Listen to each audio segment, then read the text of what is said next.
program and plans to begin her career as a radiation therapist following graduation. She's escorted tonight by her proud parents, Teresa and Darren Short. Tiara would like to thank her family and the dance team for being incredible teammates and making the last 2 years at Augusta University so memorable. Ladies and gentlemen, Tiara Short. Next, we'd like to honor our Augusta University cheerleaders. Our first senior is Emily Davis. Emily is a biology major with a minor in psychology. After graduation, she plans to take a gap year before pursuing further education. Emily is escorted this afternoon by her brother, Stuart. Ladies and gentlemen, Emily Davis. Our next senior is Amaya Rozier.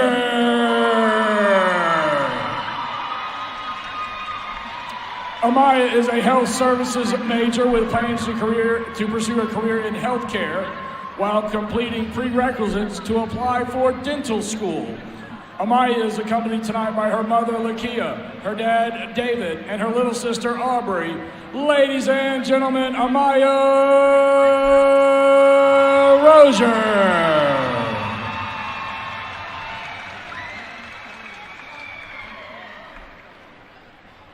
Our next cheerleader is Kennedy McVeigh.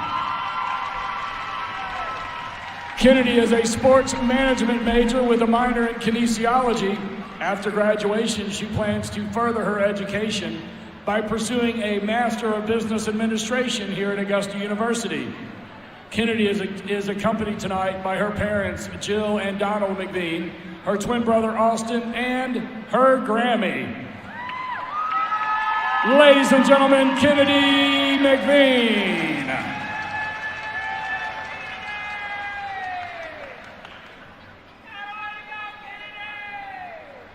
Our next senior is Megan Fogarty. Megan is a communications major. After graduation, she plans to enter the field of broadcast journalism. Megan is escorted tonight by her aunt and uncle, Elizabeth and Michael Harley. Ladies and gentlemen, Megan Fogarty.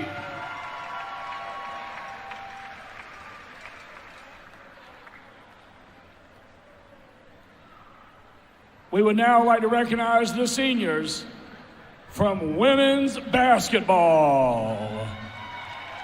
The first senior is number 12, Amari Jackson. Amari is escorted tonight by Ebony and Michael. She's majoring in psychology. After graduation, she plans to attend graduate school or pursue playing basketball professionally overseas. Ladies and gentlemen, number 12, Amari Jackson.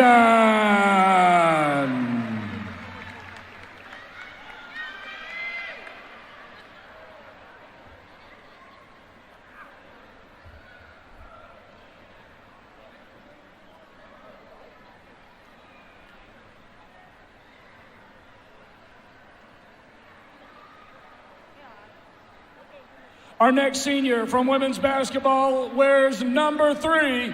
Please welcome Nadia Byard. Nadia is escorted tonight by her mother, Brandy, her brothers, Elijah Goodrum and Jeremiah Greer, and her grandmother, Sherry Byard. She walks tonight in loving memory of her late brother, Josiah Byard. Nadia is majoring in psychology. After graduation, she plans to become a doctor of neuropsychology. Ladies and gentlemen, number 3 for the Jaguars, Nadia Byard.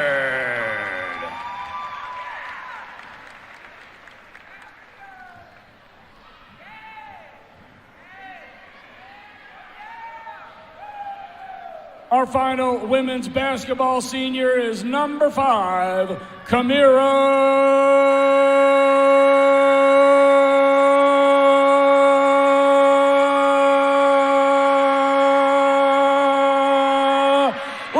Langston. Kamira is escorted tonight by her mother, Tremaine Ford, her father, Jason Ford, grandmothers, Sheila Nance and Deborah McKinnon, Aunt November Langston, and uncles, Davion and D'Angelo. She is majoring in psychology. After graduation, she plans to become a coach and attend the police academy. Ladies and gentlemen, number 5, Kamira Langston.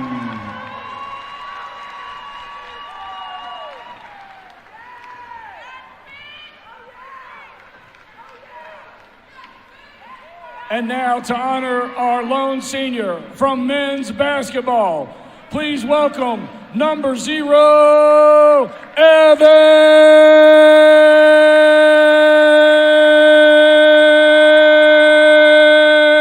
Joyner.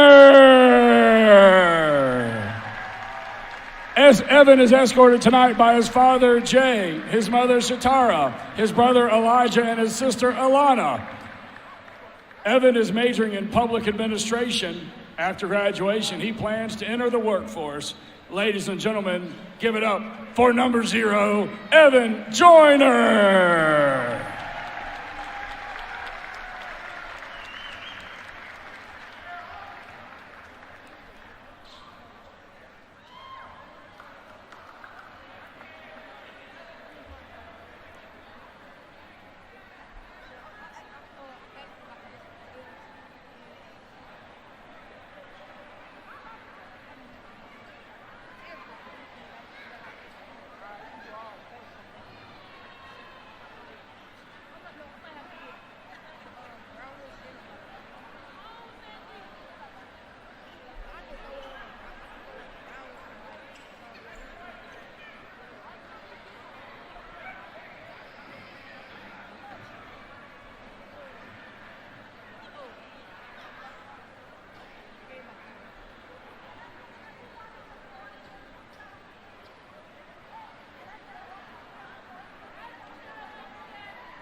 Ladies and gentlemen, let's get one more round of applause for all of our seniors. Thank you for your contributions to Augusta Athletics.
Mitus says he knew he must be close to a milestone victory.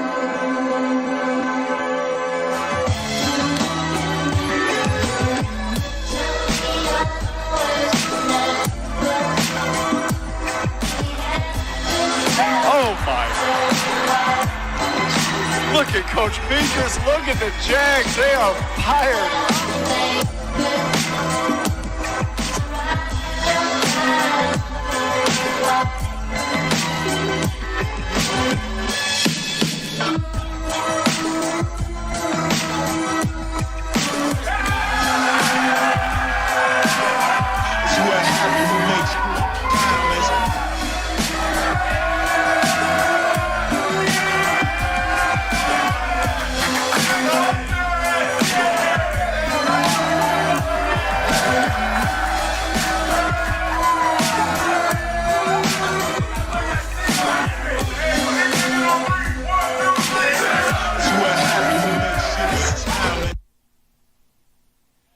Wednesday night, the Jaguar basketball team knocked off Clayton State for Coach Dip Mitus's 600th career win.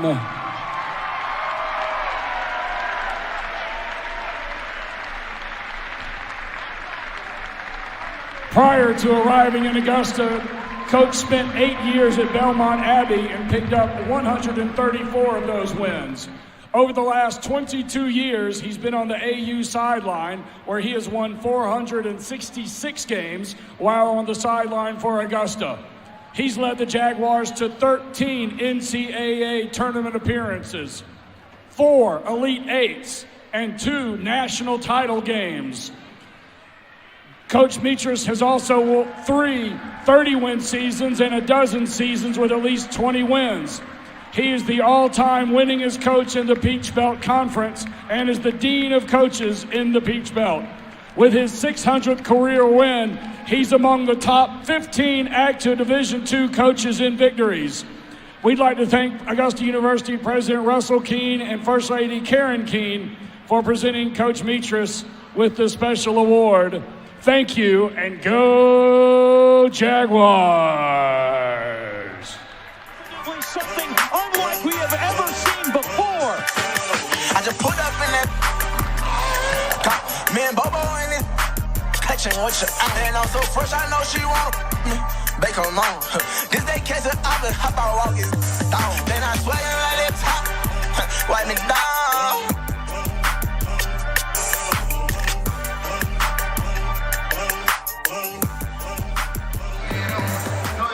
Inside of the Christenberry Fieldhouse and outside the Christenberry Fieldhouse, there's always excitement on game day. Saturday, the final Saturday of the regular season in the Peach Belt Conference, and Augusta University set to battle Middle Georgia out of the middle of this great state, the Peach State of Georgia. And we welcome you to the broadcast position. Always a great place to be, as we do it real big here in the town that is known as the Garden City. And Lynn Carlson, of course, I'm Charles McNeil, glad to be back. The women victorious earlier today to pick up a huge victory for them, win number 18 of the season.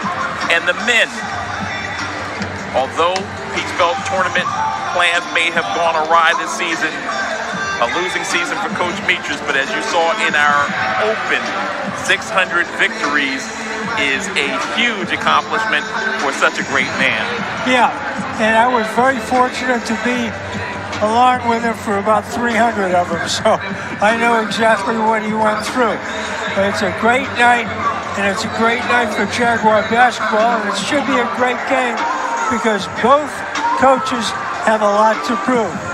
Coach Scott Moe, who's in his first year coaching men, but in his 27th year as being a college coach, he wants to prove that his earlier win over the Jaguars this season was not a fluke. And he wants to be able in the future to compete for a Peach Belt Conference title.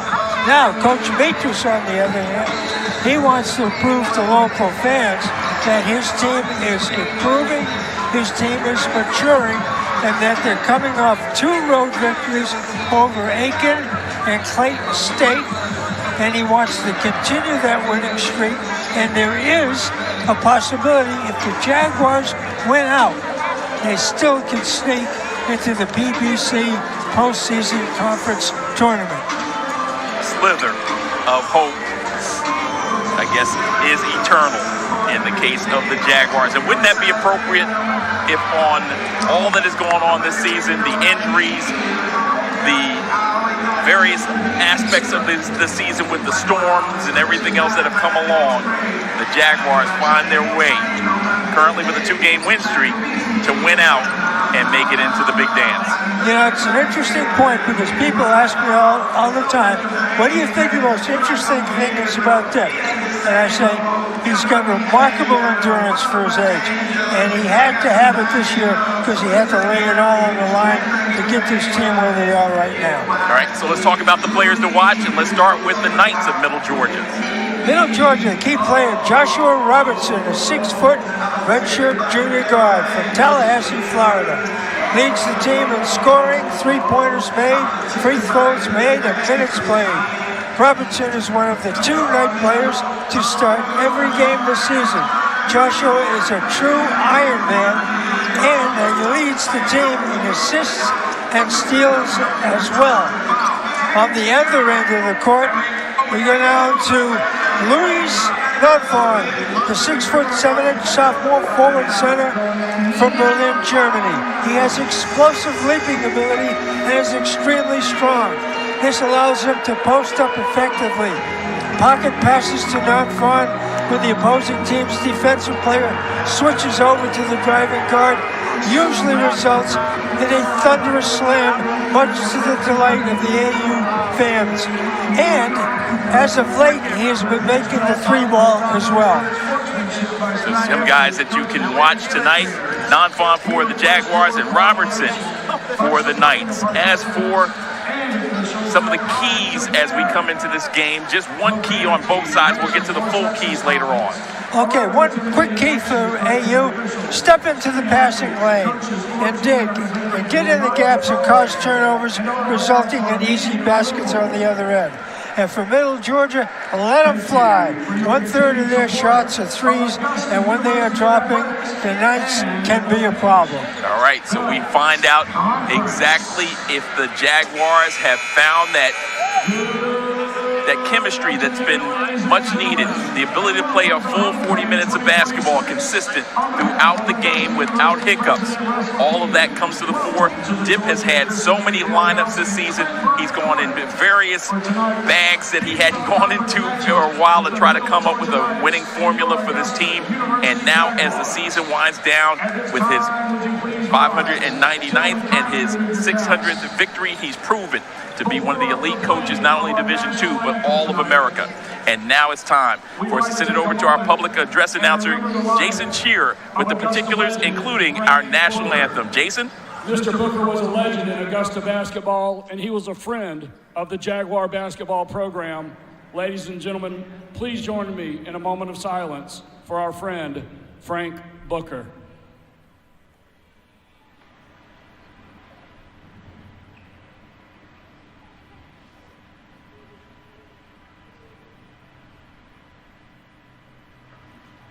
Thank you.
And now let's meet the starters for this afternoon's homecoming contest. Let's welcome our visitors, the Middle Georgia Knights. Wearing number 23 for the Knights, Daniel Lamonte. Wearing number 14, Cameron Plummer. Number 13, D.T. Delancey. Number 0, Joshua Robertson. And the senior, number 4, Malik Smith. Middle Georgia is coached by Scott Moe. He is assisted by Tyler Thayer.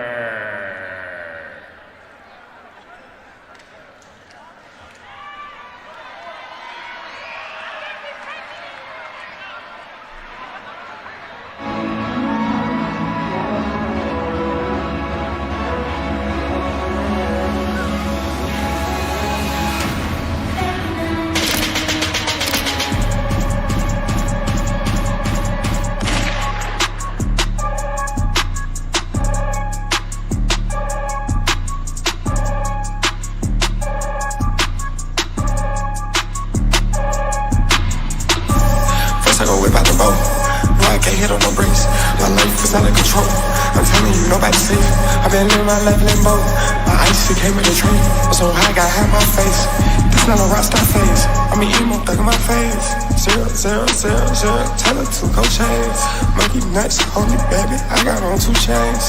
Rolling on the and I'm at.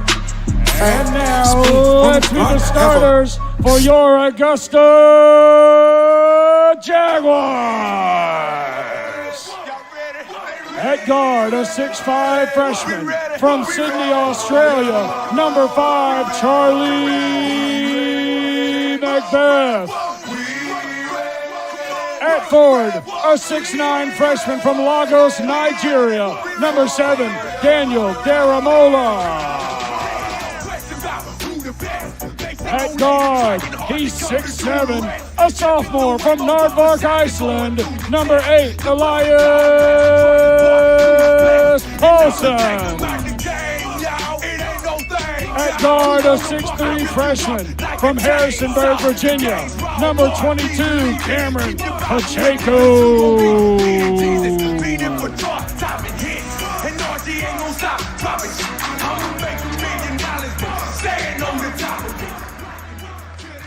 This kid's definitely something.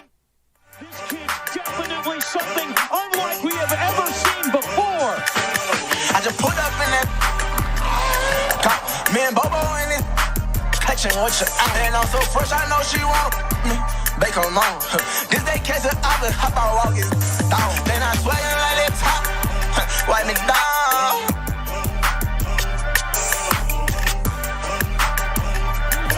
A graduate student from Greensboro, North Carolina, number 0, Evan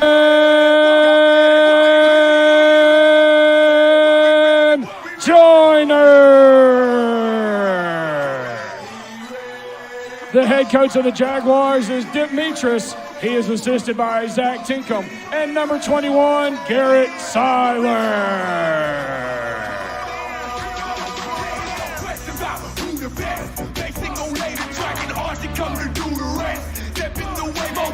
This is homecoming 2026 inside of the home of the Jaguars, the Christenberry Fieldhouse. Charles McNeil and the Hall of Famer Lynn Carlson all set and ready to bring you all the fun, all the pageantry, and all the excitement. We've had all of that thus far through our first game and now into game number 2. And now it's time to put all that aside and get down to playing a little basketball. It'll be the freshman, Daniel Daramola, jumping tip with number 23, another Daniel. This time it's Mr. Lamont.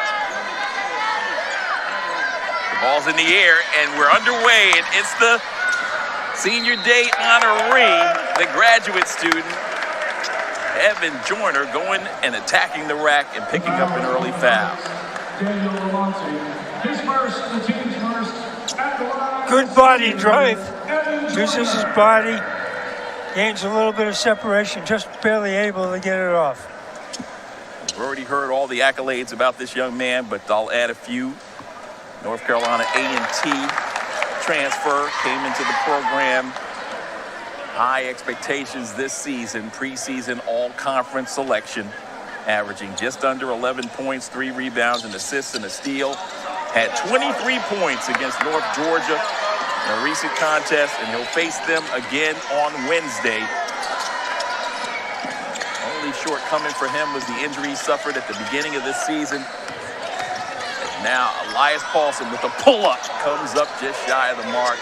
And here come the purple-cladded Knights of Middle Georgia. Their first possession on the offensive end. Working a little weave. Now trying to break things down is Robertson, our featured player. He has it with 10 on the shot clock. Backs it up, being guarded by Cameron Pacheco, fighting through the screens, and now the double team. Left wing. Elbow 3 on the way. It rattles off. And Joyner gets the board. Good defensive stance by the Jaguars then. Didn't let him penetrate, and he took the outside shot. Traveling is the whistle. Dip did not agree with that one, thought he had planted his pivot foot. Had a little jab step going there. When you don't see the jab step too much anymore, but No. considering how much traveling goes on in a game, that was a picky one. Bounce pass into the post. Looking to clear out. That's Delancey. Loose ball. Elias Paulson on the floor. Good dig by the Jags then. Ball went into the post. Jags went in. Kept the hand on it. Come up with the jump ball.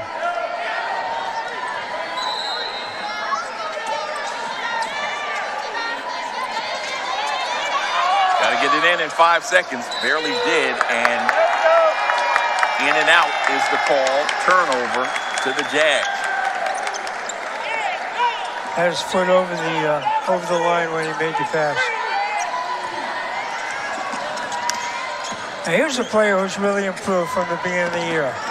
I question his ability to dribble at the start of the year, and he's gotten better and better at it. Yeah, had been forced into playing the point, running the point duties. That's Cam Pacheco. And now Joyner drives the lane. Out it goes to Macbeth for 3. Ball tipped around and controlled the hands of the Knights. So neither team able to really find the bottom from the field. Leads to this perimeter 3 ball. Strong, loose ball. Paulson on the sideline pulls it in. Now your Jaguars starting 5, including our featured player, Louis Nonfont. Not on the floor as yet.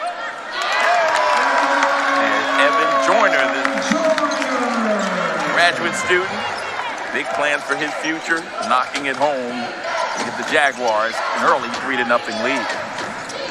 Joyner wants to make his senior night a night to remember. Nice drive by the Knights on that one. Yeah, give the bucket to Malik Smith. Good body drive. 6'5" senior out of Thomaston. There's Macbeth out of Sydney, Australia. From baseline, got stopped, spun, and his defender didn't recover. He had a nice, easy bunny. Macbeth, 11 points, 5 rebounds, 2 assists, and a steal a season. Another post-up move by Malik. Both men went with the shooter, dumps it off to the screener on the roll. Textbook pick and roll. Joyner misfires but gets his own, elevates, blocked from behind, and the ball on the end line when the rejection came down. Give the ball back to the Jags as now Louis Nonfont enters the lineup. He does it for Daniel Daramola, the freshman. His 2 state titles, checks out. Macbeth with the catch and shoot for 3. Got a nice roll on that one. Out of bounds play. Weak side corner inlet. Charlie Macbeth, 31 made threes on the season. From the free throw line, the dump down. Big post-up move. Ball knocked down and taken away from Nonfont. So you selected him as your featured player, and immediately he pays dividends off the bench for Dip Mitus.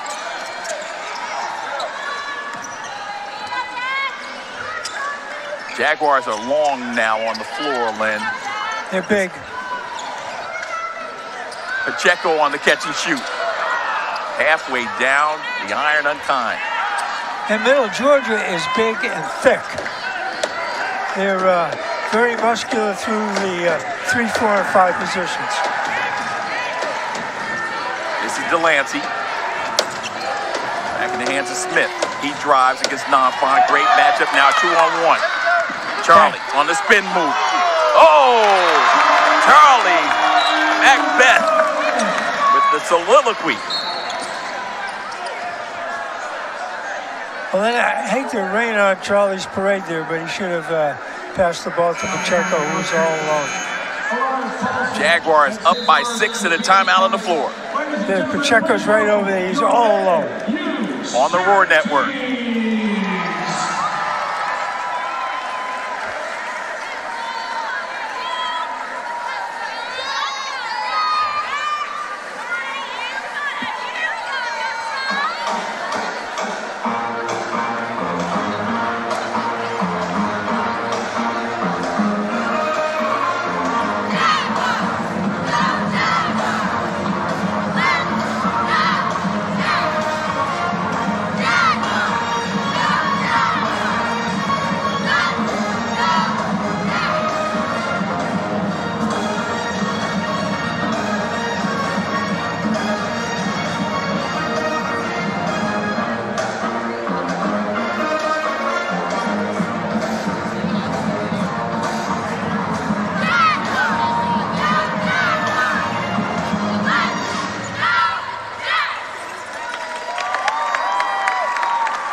Here's the brain trust for the Augusta University Jaguars. Mitus in his 22nd year, making things happen. 30th year overall as a head coach out of Belmont Abbey. Sitting next to him is Zach Tinkham. I've been with all the assistants, starting with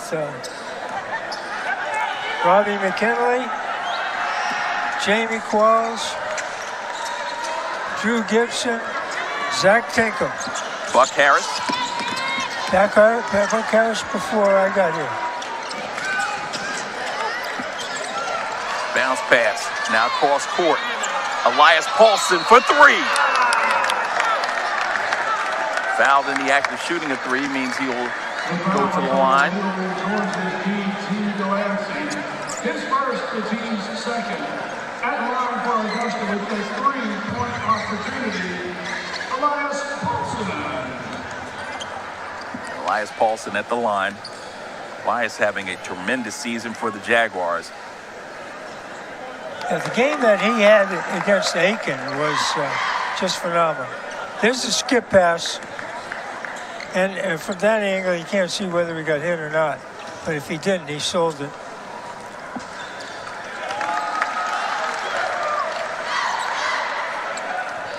A couple of years ago, they had a rule where if you flopped, it was a technical foul. But I never see it called anymore, so they must have taken that rule out. 13 times he's led the Jaguars in scoring. Elias Paulson with that career-high 38 in the matchup that you alluded to 2 games ago. On Valentine's Day, he gave USC Aiken the kiss. Drops it down low, the left-handed put up and down goes for Smith. It's the second time the picker who rolls got wide open for the layup. Third field goal for Smith. He's got 6. Lead is 6. Elias Paulson thought about the three. Instead, he'll drive. Met with the rest. Backdoor feed. Extra pass. Macbeth for 3. That, folks, was beautiful basketball. That was beautiful basketball. Charlie Macbeth fires in a 3, and the Jaguars' leads extended to 9. Watch the passing on this. The extra pass. Beautiful. 32 made threes on the season for Macbeth. Charlie on a heater. Paulson got called for a foul on that drive. He dropped his arms again. His biggest defensive weakness is not his footwork, it's the position of his arms. Once he drops his arms, he has the width of a pencil, and people just go by him, and then he reaches and bingo, foul. Got to keep your arms wide, kids. Thumbs towards the ceiling. He's got 2 early fouls, so he has to check out. Fortunately, the Jaguars have plenty of depth. As Zanato's on the floor. That'll trickle into the backcourt, but it's deflected. But only 8 seconds on the shot clock as Evan Joyner rises and fires. Side rim on that attempt. Good box out in low by Smith. Dribble penetration. Now the kick out. Goes with the reverse. Zanato gets a piece of it. The one thing I'm seeing so far is that big guys can dribble. No change of possession. Now a little yo-yo by Ragland. Ragland inside with the left hand on the right side. Gorgeous move. Trayvon. When your 4 or 5 man can put the ball on the floor, you can really open it up and you can really over-penetrate. Transfer from Calhoun Community College. 5 points, 2 rebounds a game for Ragland. Charlie with a little heat check there. Got fouled in the act, and he'll shoot 2. That's the second 3 they've fouled this on. It's a potential 6 points. Only giving them 2, Lynn.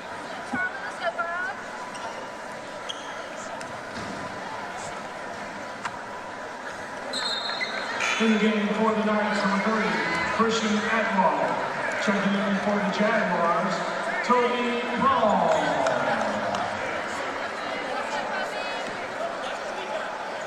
So Charlie on the season is season high 21 points.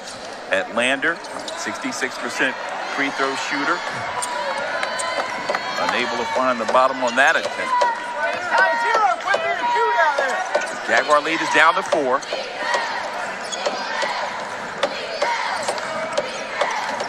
Fresh substitution off the bench of Scott Moses. That's Atwall, Christian Atwall, who has the basketball, drives, throws it up high. Nearly brought down Rain with that floater.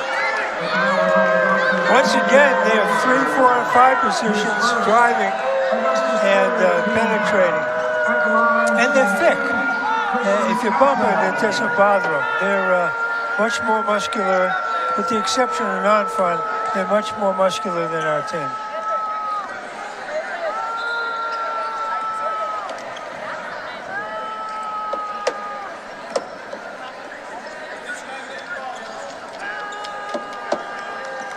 A little moisture on the basketball. Oliver Lucas providing some assistance there. Players getting a nice little chuckle out of it. Ollie's probably keen into the Olympic hockey competition, being a former hockey player. Oh, no doubt. Olympic hockey has been one of the great events happening during this Winter Olympics. Our girls took on the gold, I believe. It did, in overtime. So 1 of 2 there. Matias turns and faces. That one rattles out. Good shot.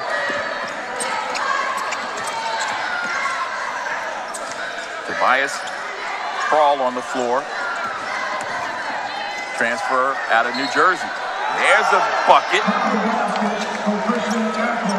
So Atwall providing some bench points. The sophomore out of Windermere, Florida. The home of one Eldrick Tiger Woods. So he's feeling comfortable here in Augusta. And it looks like he's about 6'7". Put the ball on the floor, wide shoulders, long arms, big hands. And a soft touch. And physically, I really like the looks of their team.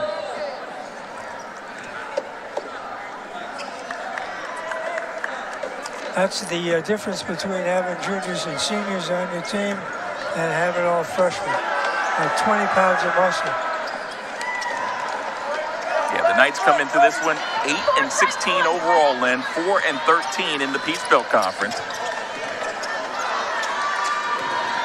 Good spin, powerful move that time by Non-Fon, got his defender off balance and forced him into a reach there. Knights played behind him. They played behind the big man. Non-Fon used his body. Turns, spins, puts it up.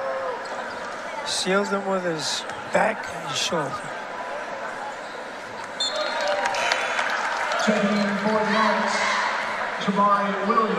Another substitution off the bench for the Jaguars into the first time is Deron Dunbar.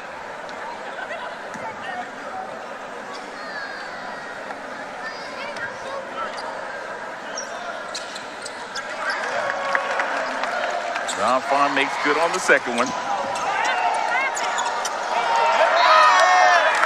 And the Jaguar defense coming through.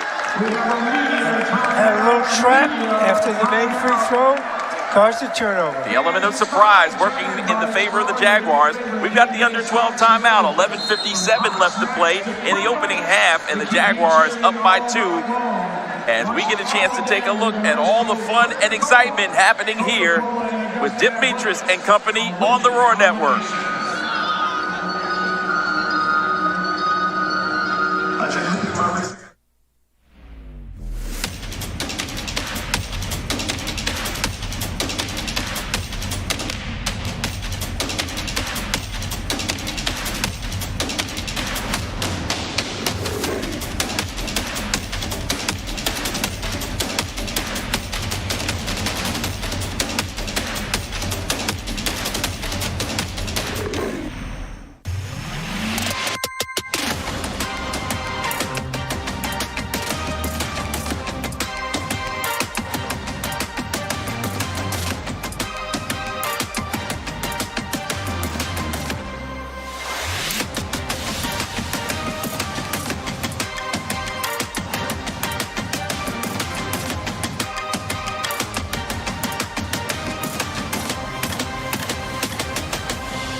baseline jump shot from the corner. Macbeth, nice spin, lays it in. It's good to see him get off to a good start. A lot of times when you're a freshman, if you make those first 2 or 3 baskets, then the hoop gets bigger for you and you have a good night. And they can work the other way against you too. Here's Nonfon, drives hard to the rack, goes up strong. Zanado on the cleanup. Skill shot. First season with the Jaguars. Bahia Blanca, Argentina. Hey, 30, quick play. Here's basketball, man. Nice skill shot coming up here. Turns, spins, drifts. Well done. Yeah, it was patience. He showed a lot of patience on that one, Lynn. To be able to get the ball on the weak side, not rush the follow-up. Just take it in stride and fall away with ease. Williams at the point now for the Knights. He's a dribble drive guy. In the right wing corner, this is Ragland. Gets in close. 2 defenders on top of him.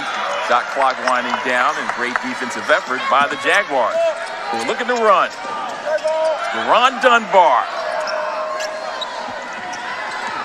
Quick catch and shoot there. A little too quick.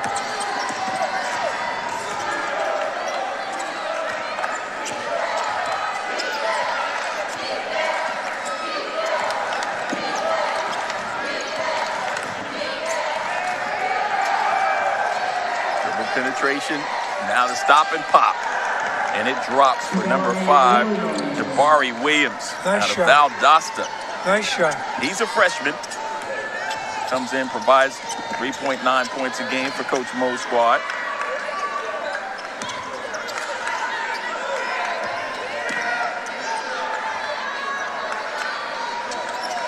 Three-guard attack with Toby Prawl, losing his defender.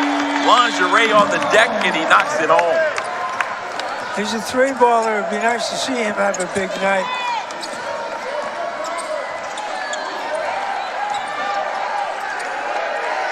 You know, all the Knights are doing are running a 5-man wave. That's all they're doing. And anytime somebody wants to go on their own, they can go on their own. Count that one, Lynn, and a foul on that play. That was a heck of a drive. He's almost upside down. This ball stepping back, good balance in his hips, delivers a 3. The other end, Jabari Williams. See, that's a good close-up of him. You can see that he's thick and muscular as well. They don't have any skinny, well, they may have a skinny guy on their team, but he hasn't gotten the game yet.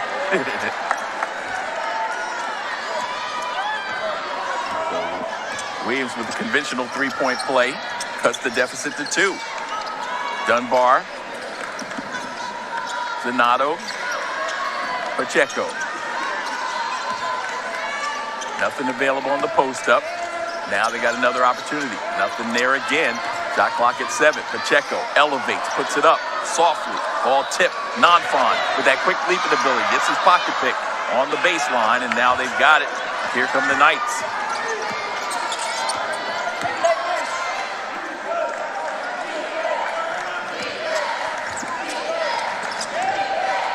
There's a push, no whistle, and they call it traveling violation. So Dunbar, defensive stop. He thinks he got fouled on that, and he did. And the senior, number 0, Evan Joyner. A little love tap.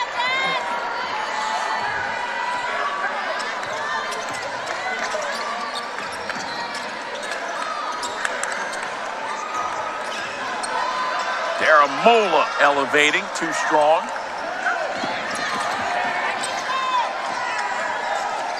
Williams working against Pacheco.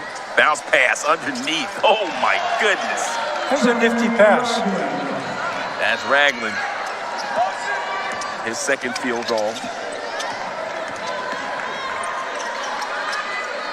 Something about this Middle Georgia program, the women's program with depth passes And the men's program, exceptional passes as well. And Evan Joyner with an individual effort. That's the best move he's made tonight.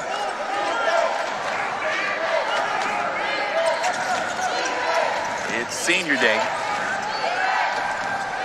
He wants it. 3 dribbles and a jumper that falls, counted, and a foul. Atwell.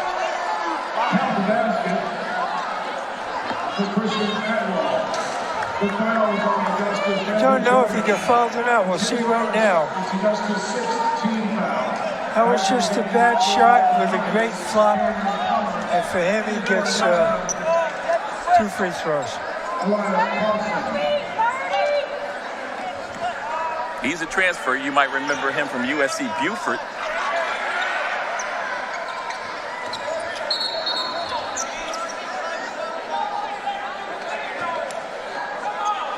The sophomore,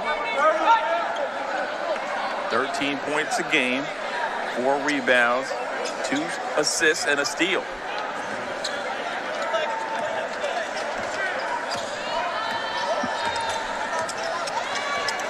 With that, Middle Georgia has the lead.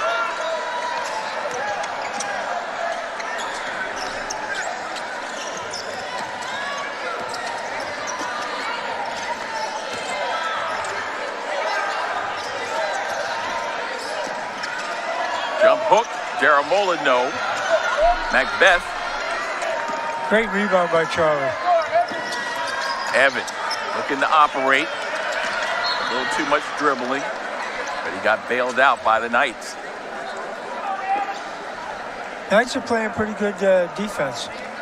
Got time out on the floor, Lynn. 7:27 left to play before halftime. Augusta University been out in front virtually since the start, but the Knights have fought back to take a lead right here on the Roar Network.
Homecoming 2026.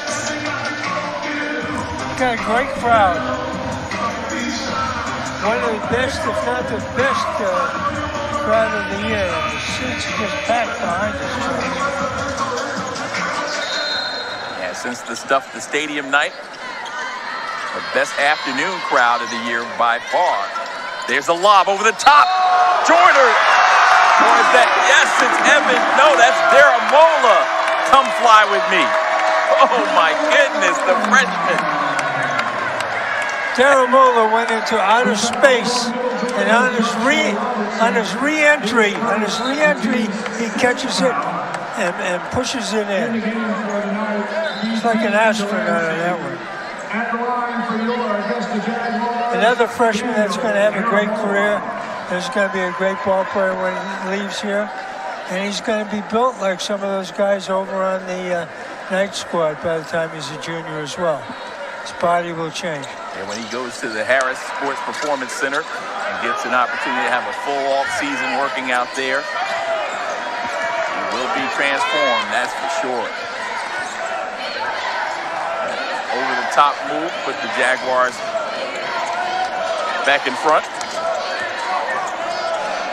2 state titles for Daramola at Green Forest, where he was the captain. And there he is now, bringing it up the floor. Joyner. right hand. Two outstanding veteran coaches matched up in this one. We need ISO cameras on both of them, Lynn. Yeah. The facial expressions Coach are Mo, classic. Coach Mo is like a third base coach. He's like he's in a crouch, he's kneeling. He needs a baseball shirt and a cap, and he'll be right at home. Yeah, what an interesting story Coach Mo is. Took over in 2001 after being the women's basketball coach at Middle Georgia.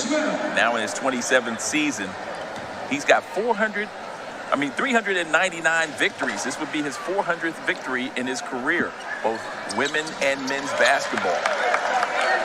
Longest active head coach in the state of Georgia. Last year, the Knights had their best season ever, advancing to the NAIA tournament, the national tournament. They went 19-9. Fantastic guy he is to chat with and to learn more about the game of basketball. You know, I like the way he recruits because physically all his ball players are similar except for height. They're all muscular, they're all long-armed, they're all big-handed, and they can all put the ball on the floor. Now, he hasn't substituted an awful lot, and I don't know what his subs are like, but they are a very good-looking team. They passed the eye test.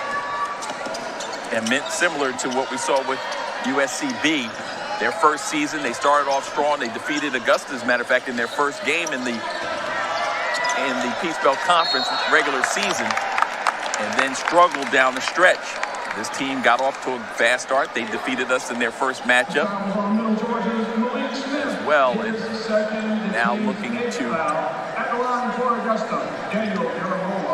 avenge that victory here today, but also they've struggled down the stretch and now find themselves out of tournament contention. Augusta has not helped himself from the free throw line tonight. They've missed, as the French would say, beaucoup free throws. They missed too many.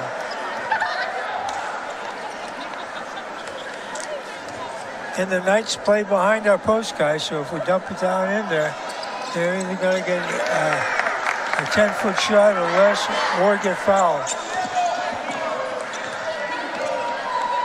Charlie Macbeth leading the Jaguars scoring with 10 points. Evan Joyner has 5.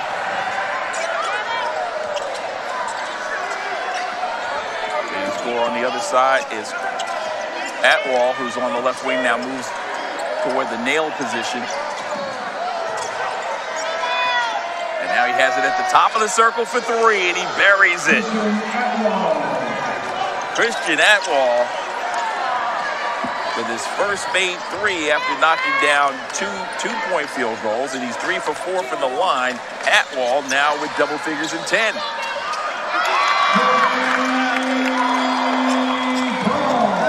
Tobias Toby Brawl with his second field goal. Nice body drive. Jags back in his zone, 2-3 zone.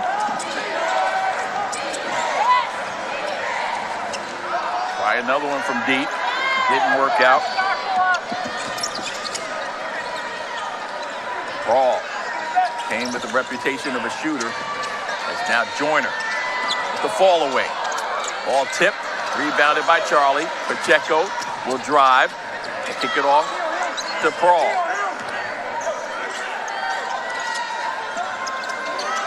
Daramola bodying up against the defender. Delancey, who was shoving him.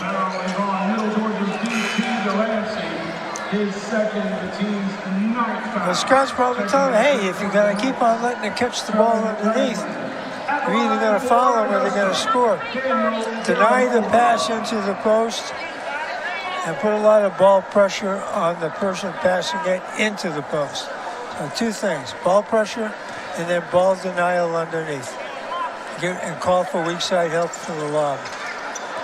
Gosh, we're missing free throws. Holy mackerel.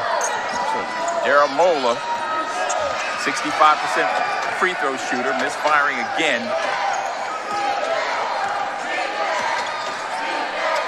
in the lead for the Jaguars at 3. Chance to tie or take the lead on this possession. Atwell, now 41 threes on the season. Guy you got to keep an eye on outside the arc. Nice look underneath, but a shot clock violation will give the ball back to Augusta. Trayvon Ragland found his man underneath in the person of O.T. Delancey, but Delancey couldn't get the shot up in time.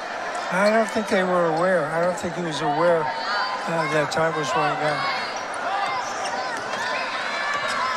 Nice possession for the Jaguars to extend that lead.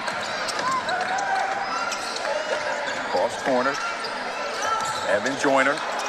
Crawl on the catch and shoot. Toby Crawl launching from deep. Maybe he'll get on fire tonight. Crawl has had some sensational games in his first season since transferring from Southeast Arkansas Junior College, including 23 big points against Reinhardt with 6 made threes in the process. He nearly comes away with the loose ball. Instead, he deflects it, and it goes over to the Jaguars. And we've got immediate timeout on the floor. 3:36 left to play. Here we go. There goes Paul. And we'll be right back with more action on the Roar Network. Supported her throughout this chapter of her life. And though it's all coming to an end, she wants her dad's family to know she has cherished the time she has spent with them over the past few years. Ladies and gentlemen, our senior, Tiara.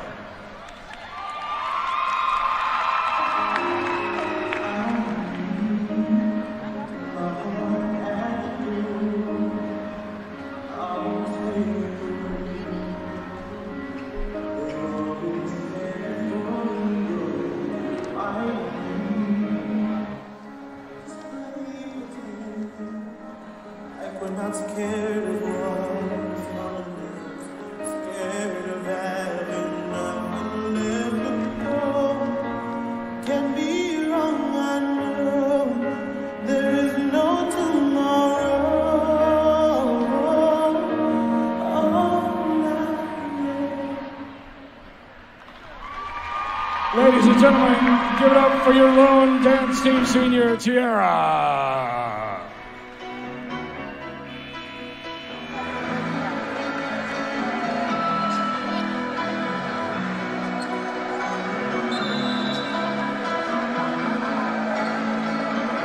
Both teams with 11 field goals thus far in this contest.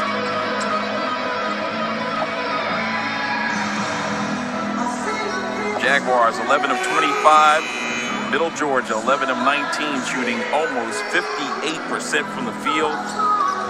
But the Knights struggling from distance, 1 of 6. The Jaguars 3 of 7. And that's why Augusta, amongst other reasons, Jaguars with a 6-point edge. Augusta with 9 points off of the turnovers, 7 of them in all, as Joyner turns and faces and knocks it home. They just let the Jags pass the ball into a medium post, and he turns around all alone and makes a shot. Evan Joyner now with 9 on senior day at Wall. The soft floating pass. Found Robertson, our featured player. There's the turn and face in the painted area. No, ball deflected. Lost his balance, but lost the shot opportunity as well as a result of it. And now Jaguars have a chance to extend to a double-digit lead. Charlie McBeth to the bucket. Lost control of the basketball. Charlie was ready to explode to the hole. And lost it out of bounds with the help of the Knights. Drops his shoulder. There he goes. Whoa. I don't think that ball was tipped. I think it just rolled off his hand and went out of bounds. Yeah, unless it was hit from behind, Lynn. Evan Joyner, plenty of time on the shot clock. Goes to Prawl. Prawl with that quick move, jump stop. There's a reach in and a foul committed. This time it's Williams. Prall's showing some aggressiveness. He's made his first 3 shots. Maybe the basket's getting big for him. He's going to have a heck of a night. The Jaguars need somebody to have a heck of a night. At the line for Augusta, Toby Crawl.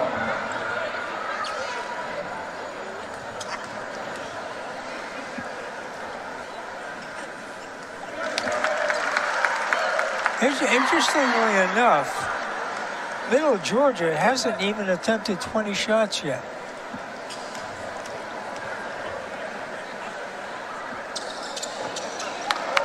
Jaguars have only turned the basketball over one time, and Middle Georgia 7.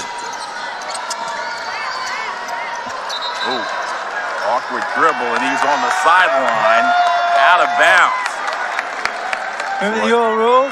Zone traps, you pass through it. Man to man, you dribble through it.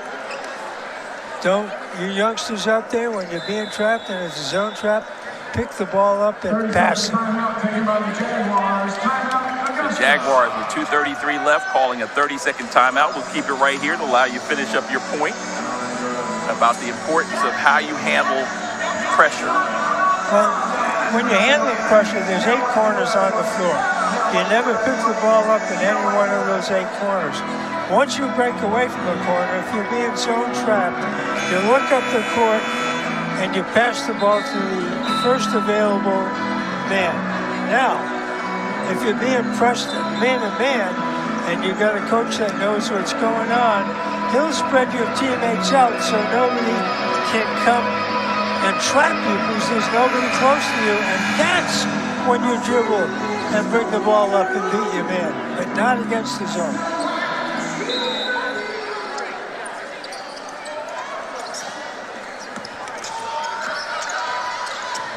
Pacheco back on the floor with Joyner, Prawl, Nonfon, and Macbeth.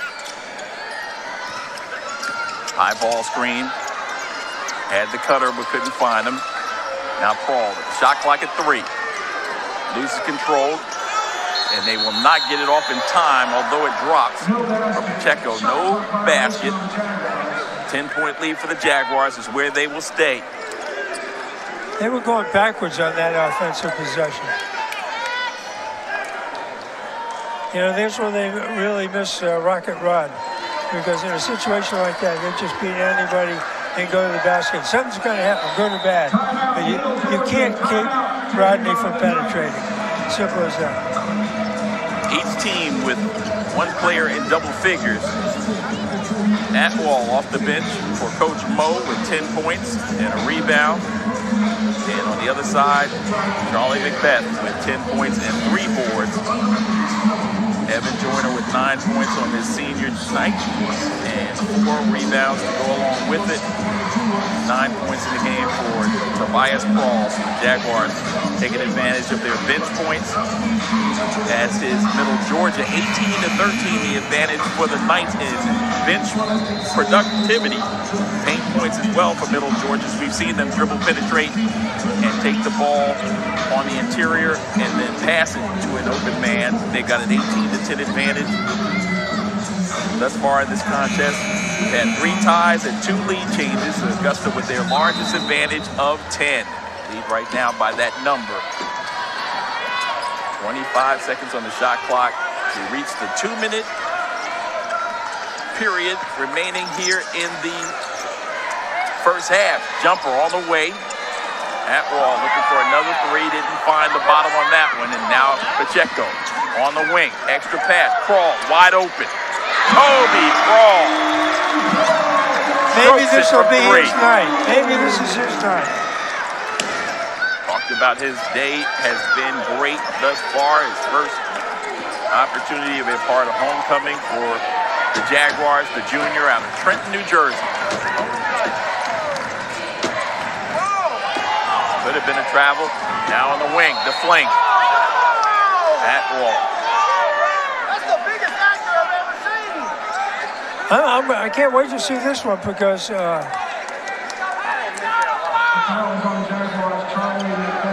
you go, Lynn. Atwall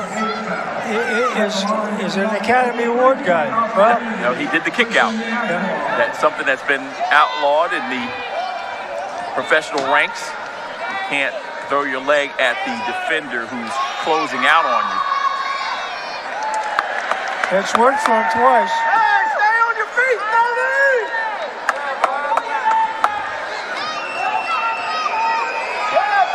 Christian Atwall knocks down second of 3.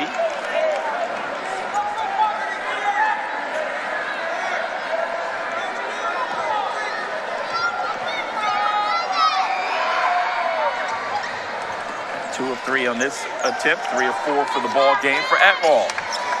Let's have some clock management now with 1:20 to go in the half. Let's get at least 2 possessions. Maybe you can get 3 if they shoot quickly. Lazy pass stolen away there. High dribble now to the bucket with the right hand. He's got a variety of moves. Trayvon Ragland.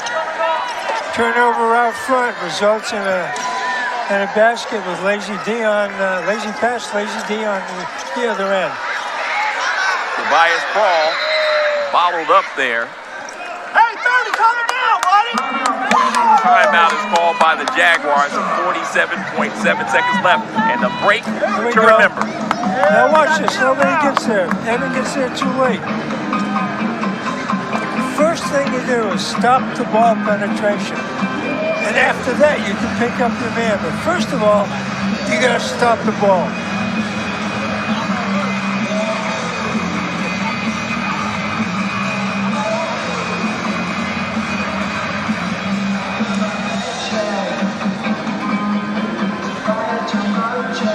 Jaguars, winners of 2 consecutive games.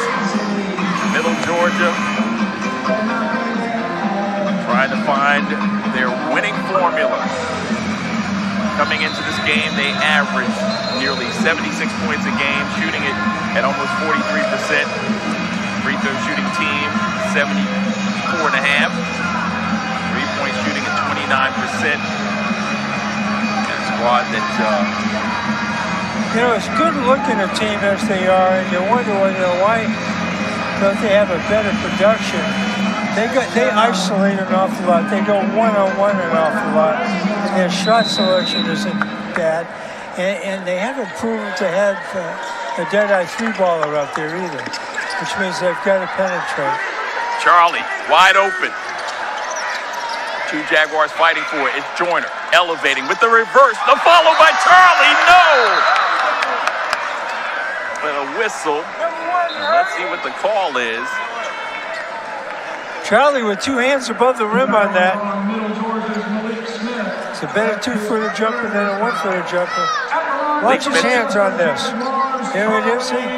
Charlie's above the rim on that. 2 hands. So that's the next step in his evolution because he's super athletic.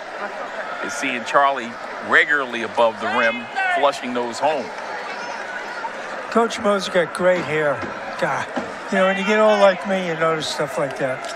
Great hair.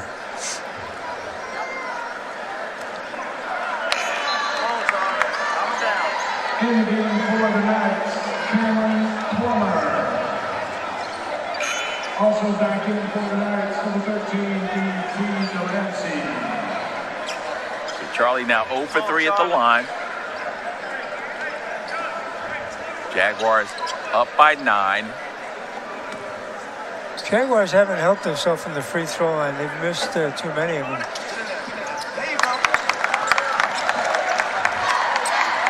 Charlie with his first make from the stripe. See if they can get the ball back one more time. Ties the largest lead for the Jaguars at 10. 3-second differential between shot and game clock, so the Knights will have to shoot one. And there's a steal. Crawl has it. Can he run it down on the end line? Gets it out. Pacheco. Way long on that attempt. And quick with it as well. 6 seconds left. Up the right side. Left side, that is. Pull-up jump shot is good. Pure jump shot knocked home by Cameron Plummer. The freshman out of Warner Robins, Houston County High School, drills it at the buzzer. Cut the deficit 42-34, and they may look at the monitor as well to see if that one was a 3 or a 2. We got an updated score from the Peach Belt Conference. USC Aiken taking on Lander, and right now it's a 1-point lead for the Pacers, 30-29 at the break as we bring you into the broadcast position. And we've got our friends, the homecoming celebrations about to begin, so we're going to keep it right here. As you see the got a lot of hardware out there. Yeah, all the pageantry, all the fun. We talked about pageantry and fun, and it all comes down to this. The homecoming king and queen every year. It's something we look forward to. And these youngsters work extremely hard in the community. They do things that help elevate their brands personally and also the school's brand as well.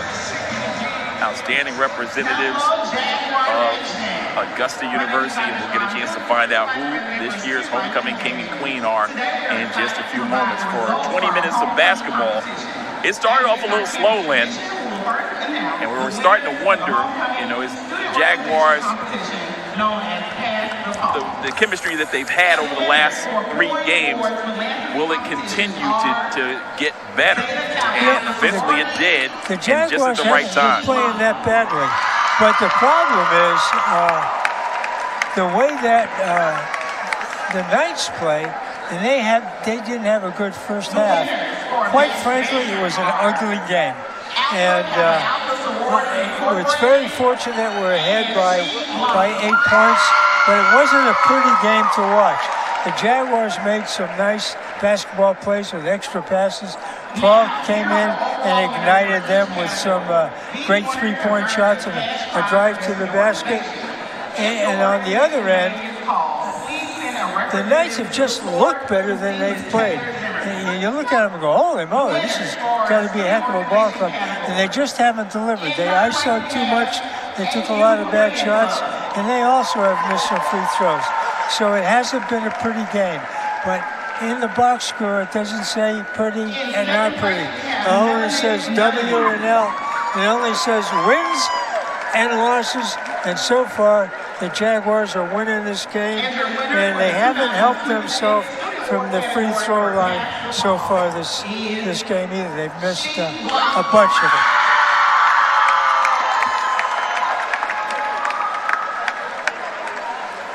So much excitement, so much fun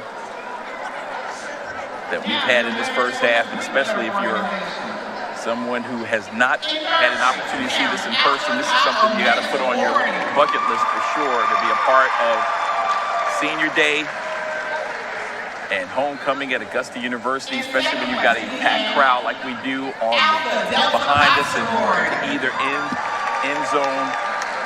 These fans have come out excited about what is to come, and now the winner. And they're getting some nice awards here. It's like they won the Super Bowl. They're getting some beautiful gifts. So the sororities and fraternities that have raised so much for our royal court. Okay, now the royal court time, but these sororities and fraternities have done so much for the community and for the school as well, and has exemplified student giving. And we're just so proud of these folks, young people, led by President Keene and his lovely wife.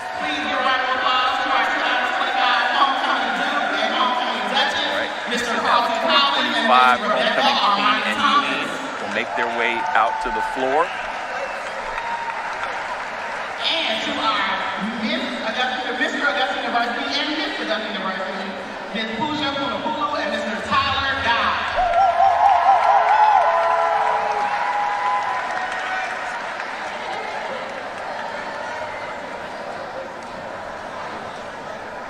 All these students have participated and served as our homecoming men with poise, grace, and Jaguar pride. We thank them for their time and continued leadership.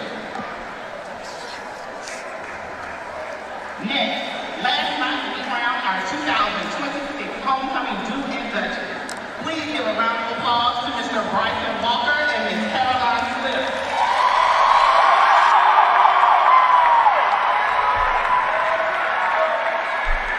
Duke and Duchess of Augusta University 2026.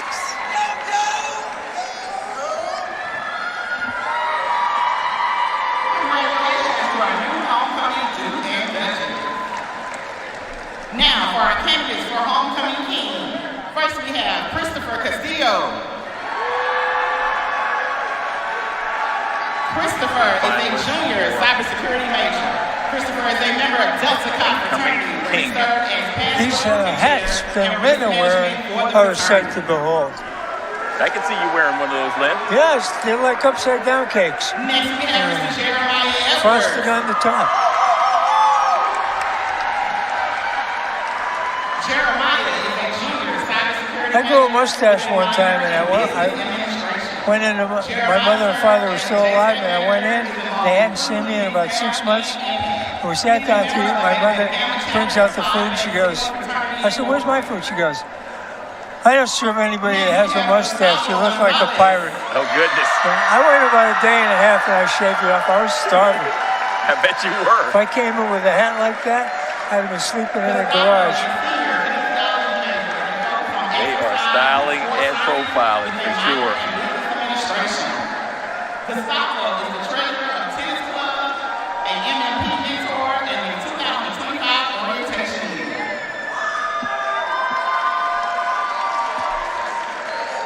Next we have Joel Jones. Number 4, homecoming king. Finalist. Joel is a junior business administration major, and he is a member of the Beta Alpha chapter of Alpha Phi Alpha Fraternity Incorporated. He is also an Augusta influencer, a resident assistant, and a member of the Black Student Union. And lastly, we present James Jacuna.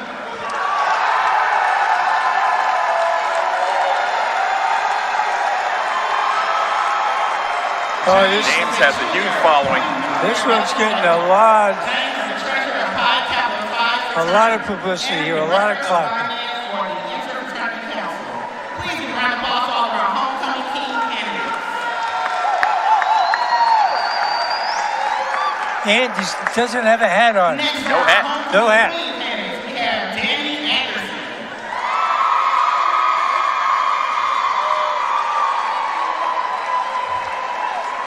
Danny is a junior neuroscience major. She is a member of Alpha Delta Pi sorority and the director of recruitment college for the Pan-Hellenic Council. Next, we have Maddie Edwards.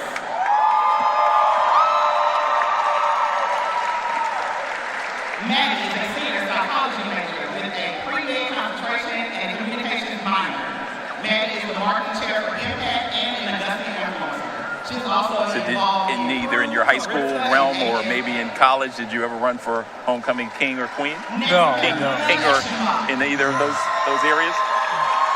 I didn't even get in a fraternity. Rollie Sheldon, who later pitched for the New York Yankees, Oh, wow. he was my roommate, and we pledged the Theta Xi fraternity. We were there 3 days, and we were going through tour-a-days. And that's when you play in the morning Right. and the afternoon. So we're laying in bed. Rollie was about 6'7", about 230. And we're laying in bed, and our back hurts, our butts hurt, our hamstrings are tight. And some bunch of little guys came in with paddles, started paddling us in the butt, singing songs. I stood up and I hit one guy, Rollie hit another guy, and the next day, Rollie and I were out in the street. That was the end of our fraternity career. No homecoming, no fraternity, just a basic gym rat. And I went to class and did my work. She's also a member of Common Dance and She Belongs. Amazing. Amazing story there. Was there another thing? Yeah, that hazing, right. The hazing yeah, is outlawed now. And a lot of the fraternity guys came from families that had money. And there weren't many kids on our basketball team that came from wealthy families. And we all came from families where we didn't even have a car. So, there was From modest social beginnings. social dynamics. So there's your homecoming queens and homecoming kings. Please give a loud Jaguar round of applause to President Russell King and First Lady Karen King as they come to the floor to crown our next homecoming king and queen. Now, to take it one step further, I was an advisor to a sorority when I taught here. And how I got wrangled into that one. John Groves was deceased now, was the student activities director. He calls me on the phone, he says, "I'm in a jam." He said, "I need somebody that can be the head of the faculty advisor for a fraternity or sorority." So I said, I'll do it, but I'll only do it for this year. I don't want to do it after that year. He goes, fine. So I go over. I said, what's my duty? He says, you got to go over every other week. You got to check the books and the money, and you got to make sure that they're adhering to the university guidelines. I said, got it. So I go over the first time. I'd never been in the building before. In fact, the building is the alumni building where we're going to have the thing for Evan after this game. I walk in. It's Joel Jones. I went back to John Goss. I said, I am not doing this. He said, why? I said, a house full of women scares me. I'm not going to do it. That's the first runner-up. The next Congratulations to Mr. fall Joel will be the Jones. homecoming king. And your 2026 homecoming king is Mr. James Muganya.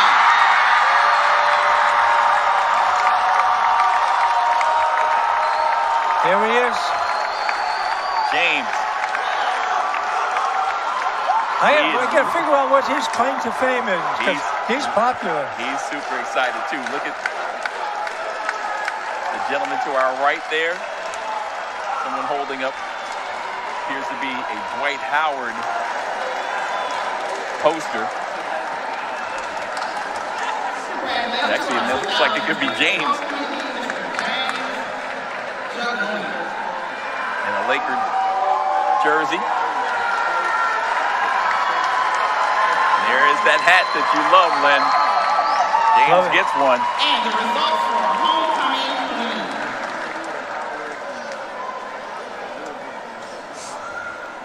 Second runner-up is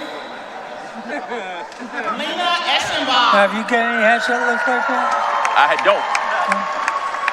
Nope, never had one like that.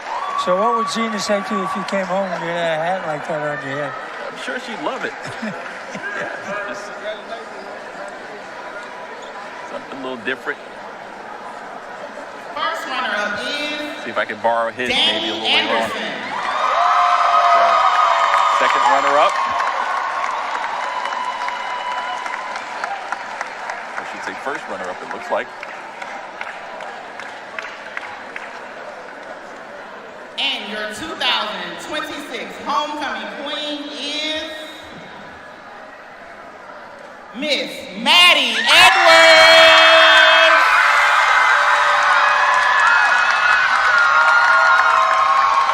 Maddie, highly emotional, as you can imagine.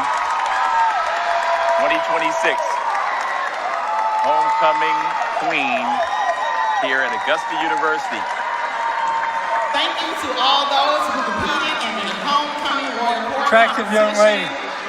And congratulations to our new homecoming king and queen, Representing Augusta University well. Mr. James and Miss Maddie And Edwards. Maddie.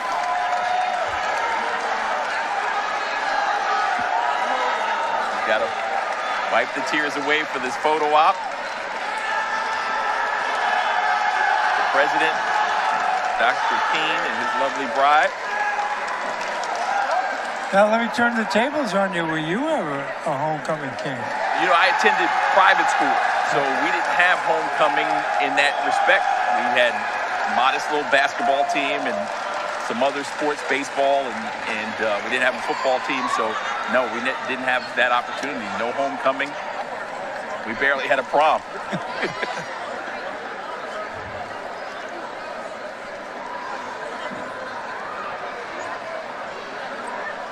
I was known as the class clown in school, so I always tried to make people laugh. I got that from my dad. He was a jokester, huh? Yeah, he loved telling jokes. I'm not good at that, but I like to make folks laugh, have a great time. My dad didn't even know what a joke was.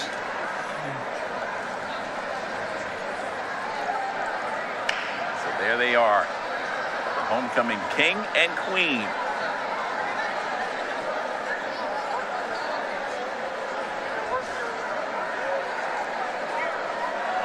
All part of the halftime activities here at Augusta University inside the Christenberry Fieldhouse. Huge turnout we had. Still a second half of basketball yet to be played. So much fun, so much excitement, and still a halftime report to come. We've got highlights coming your way. We've got your first half statistics and a whole lot more. This is Augusta University Homecoming 2026 on the Roar Network. Today, man. You gotta give me one, Cam.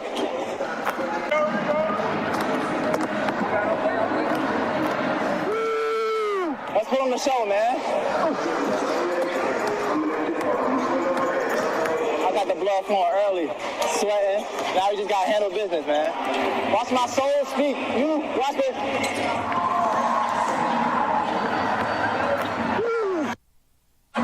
Here we go, Tony.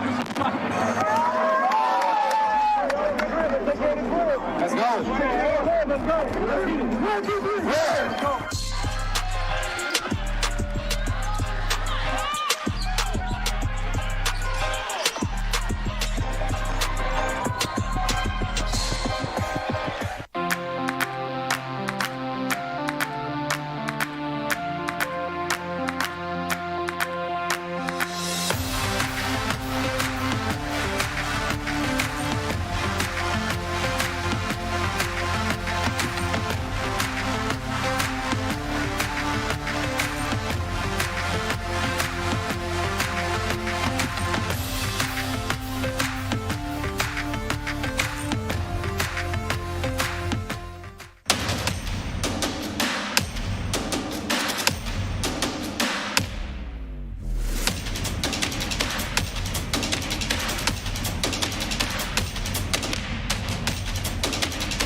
Back inside Christenberry Fieldhouse, Charles McNeil and the legendary coach, Glenn Carlson, set to bring you the second half of action here in the home of the Jaguars, where they lead the Knights in the Knights' first visit to Christenberry, 42-34 as members of the Peach Belt Conference.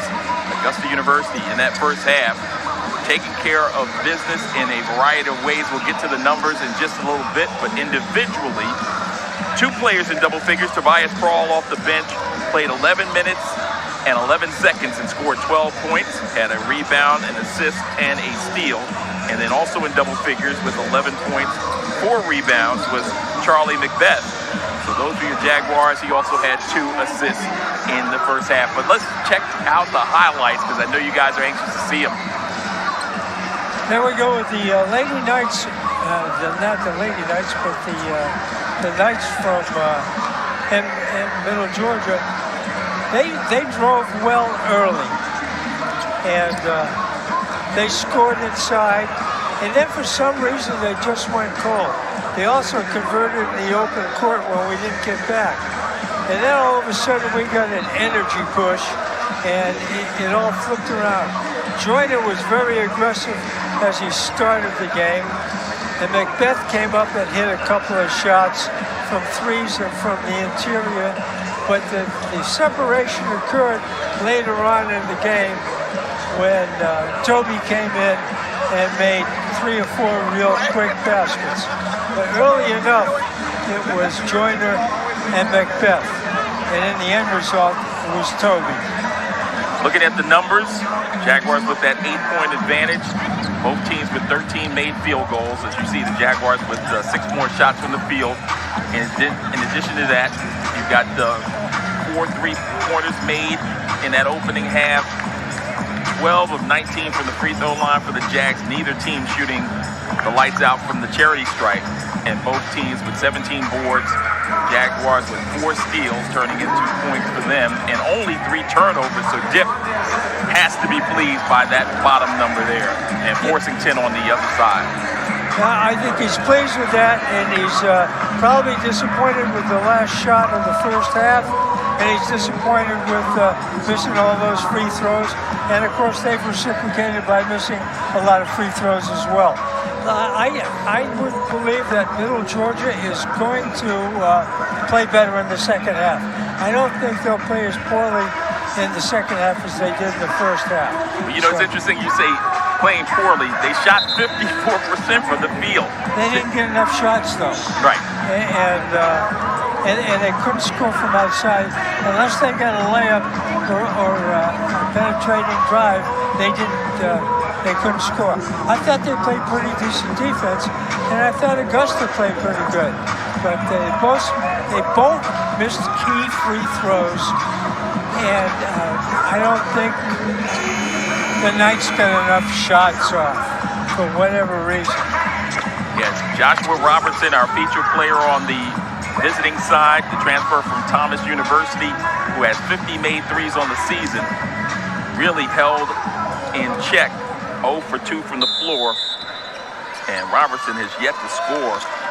He's also turned the ball over 3 of those 10 times that his team has on that first 20 minutes of action. Jaguars with the basketball to begin the second half, and they work it down low to Daniel Daramola with his jump hook.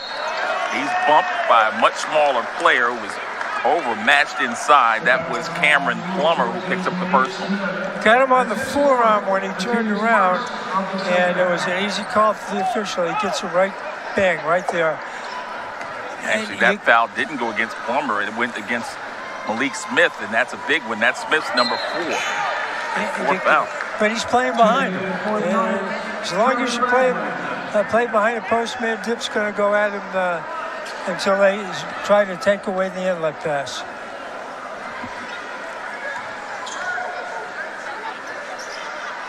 Daramola at the line for the Jags. Cooley buries that second one.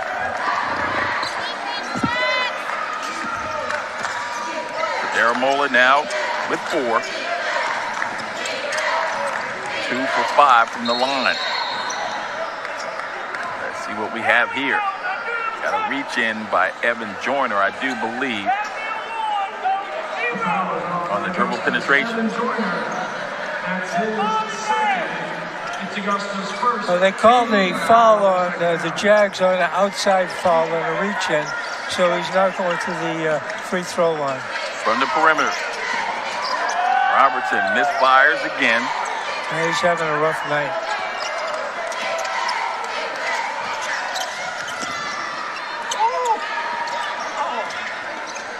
Nice move there. Left-handed drive by Plummer, the freshman.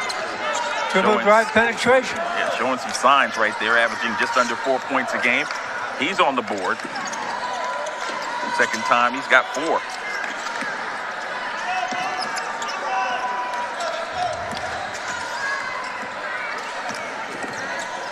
Lead is down to 7.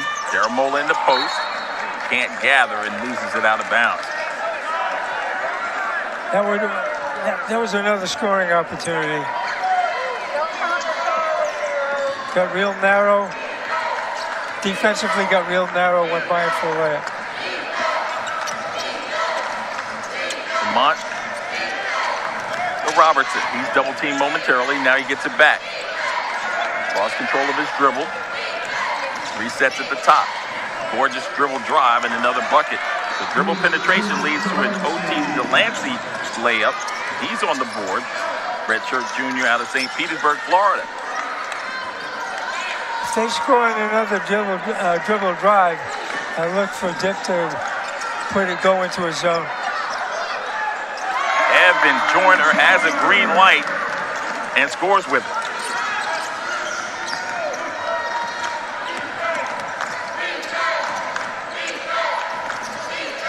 Ball deflected.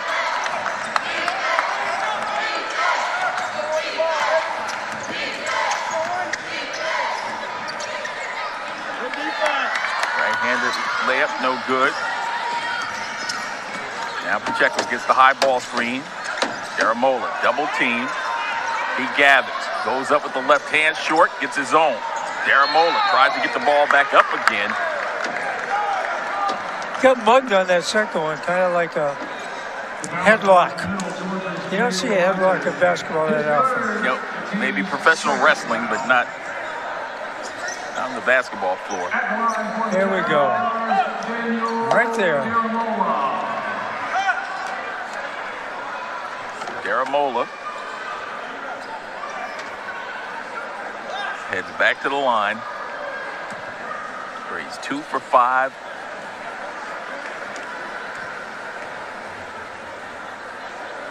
This afternoon. Knocks the first one home.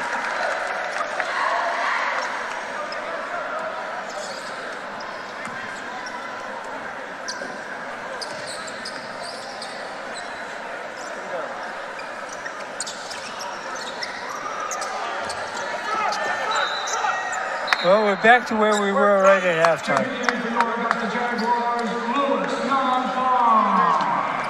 Louis Nonfon checking in for the Jags now.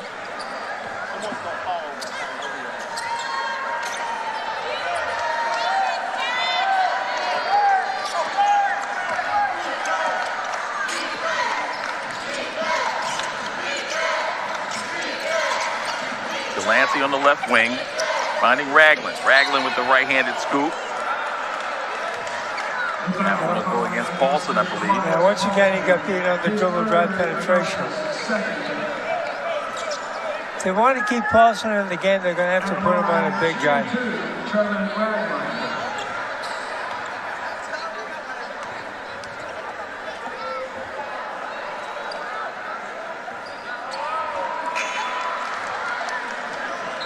Quick substitution as Paulson will check out of the game.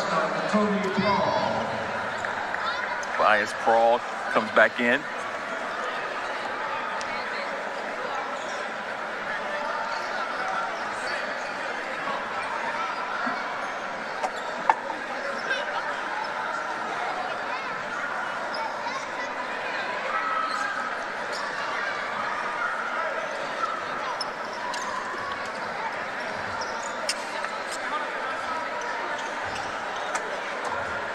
Subbing for the Knights, Christian Ackball.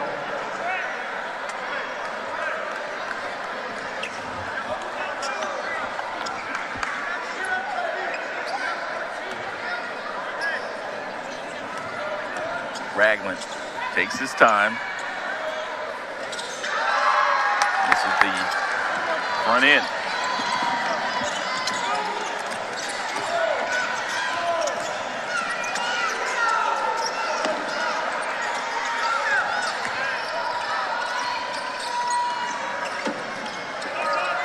Nonfon with a smaller defender on him, goes right side to Charlie for 3. Nice to see him having a good night. Charlie McBeth. That's number 33 on the season from long range.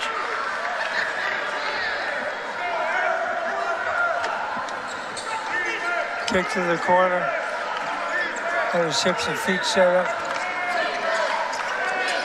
Then we come with a trap. Steal by Evan Joyner. This is where he explodes in the open floor. Joyner kicked it out of bounds. They're going a little too quick on that one. Senior day.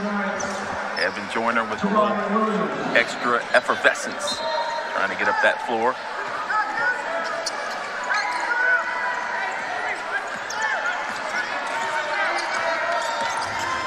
Staying in the man-to-man. Atwall had a tremendous first half. Now Robertson trying to get on track. Williams lost it off his knee. Good defensive stand by the Jags that time. Defense, good defense. Keep it up, Charlie, good defense. 7-4 is the advantage for the Jaguars here in the second half.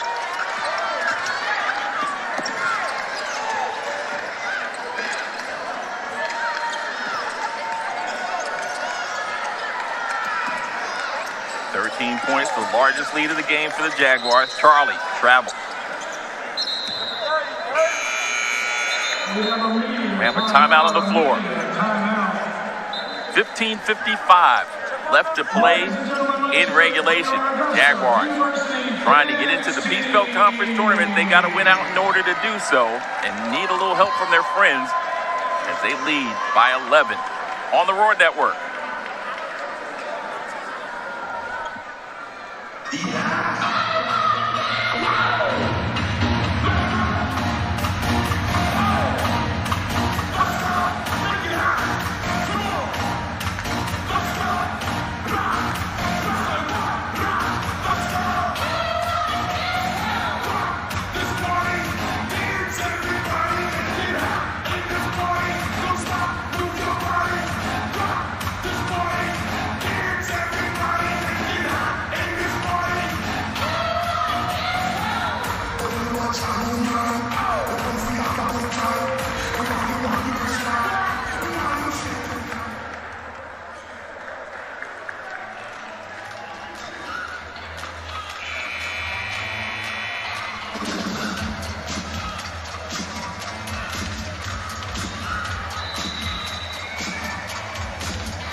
Taking advantage of the Jaguar opportunities in the paint, outscoring Augusta 24-10, but still trailing on the scoreboard, that is, by 11.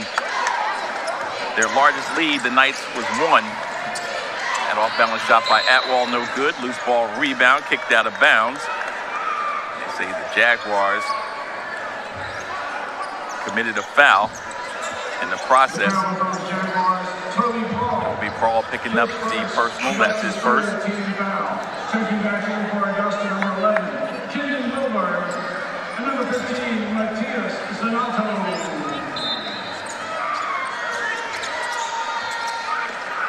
needs to be careful. That one's headed our way.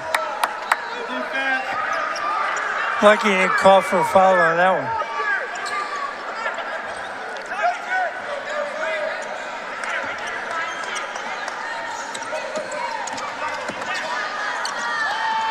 Racing to the basket, Robertson gets on the board emphatically. And he's hurt. Yeah, you can see when he went up. He's got his toe pointed up to the ceiling, which means cramp. You could see it as he was exploding into the air. He was starting to feel that cramp come on.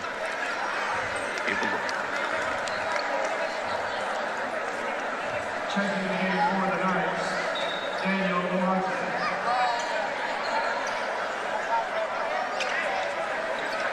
See that leg extended as he went in the air. It's either a cramp in his calf or a hammy. It's definitely a cramp. It's just a matter of how severe. One of his teammates offered up a bottle of water and he devoured that. He'll take a break, lead down to 9. Charlie looking to operate on the offensive end for the Jaguars. Donato, Wilberg, and Charlie. Now Donato. 11 on the shot clock. Gorgeous move by Donato. Extreme quickness on that move. Quick move for a big man.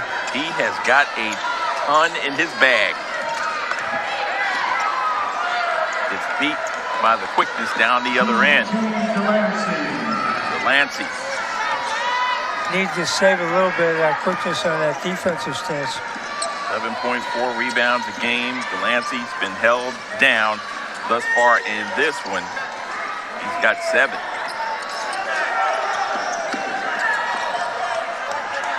Non-spawn. Wards off the defender, but comes up short on the layup attempt. He gets it back and then flushes it down with 2 hands. There's that explosive slam we've been waiting for. Sophomore out of Berlin, Germany, Louis Nonfon.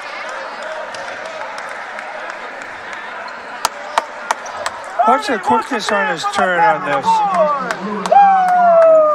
That's pretty nifty because you have to have great footwork to make a move like that. And not only that, but a feel for the game. He anticipated the defender was going to overplay the right, quickly spun back to the left, and it was easy. Inbounds pass is thrown away. I think that's 3 times the Jags have turned him over on an inbounds play. We often talk about Dip's ability to handle things on a set play on the offensive out of bounds, but that's showing his ability defensively to pull some things together. It is indeed. That's how you get to 600. Donato, right-handed hook, falls down. What I liked about that one is it was bully ball. You know, he doesn't have a muscular frame, but he belted the guy when he went in there. And there's the answer down the other end, Lynn. Count that one in a foul for Daniel Lamont. For Lamont, that is his first field goal. As I said earlier, all their big guys can put the ball on the floor. Bully ball basket there. We just got the tail under that one, but he's a big fella. And he made a pretty nifty move by putting the ball on the floor. Gets the conventional three-point play to drop. First time at the line for Lamont. 59% free throw shooter on the year. He averages 4 points and 2 rebounds. On that possession, he's got 3. Lead down to 10. Donato has it. Wilberg trying to slow things down. Donato, extra pass to Wilberg. Now down low. The big fella. Nonfon picking up contact as he turned and faced. Good move by Nonfon. Bad defensive position. Guys playing right behind him.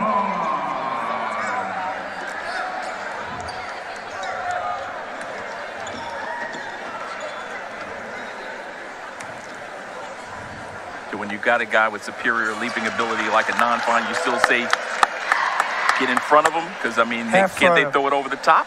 Half front him. So that ball came in from the elbow, so you half front him. If the ball's coming in from the top of the key, you completely front him and go help. If it's coming in from the other side, you half front him with your left hand. So you half front on all angle passes, and you completely front on a direct pass from up top and call for help.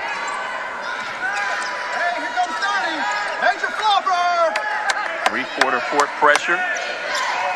Broken into the front court by the Knights. The trail once again by 12. Jaguars fall back into a 2-3 zone. Atwell gets inside, extra step, and scores. He's slippery like a snake. Atwell getting it done from three-point land as well as the conventional two-point variety, and that one by Wilberg is strong.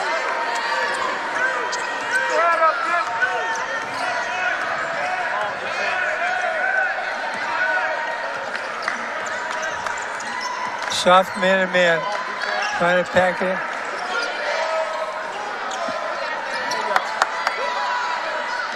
It's either a soft man-to-man on that last possession or a 2-3.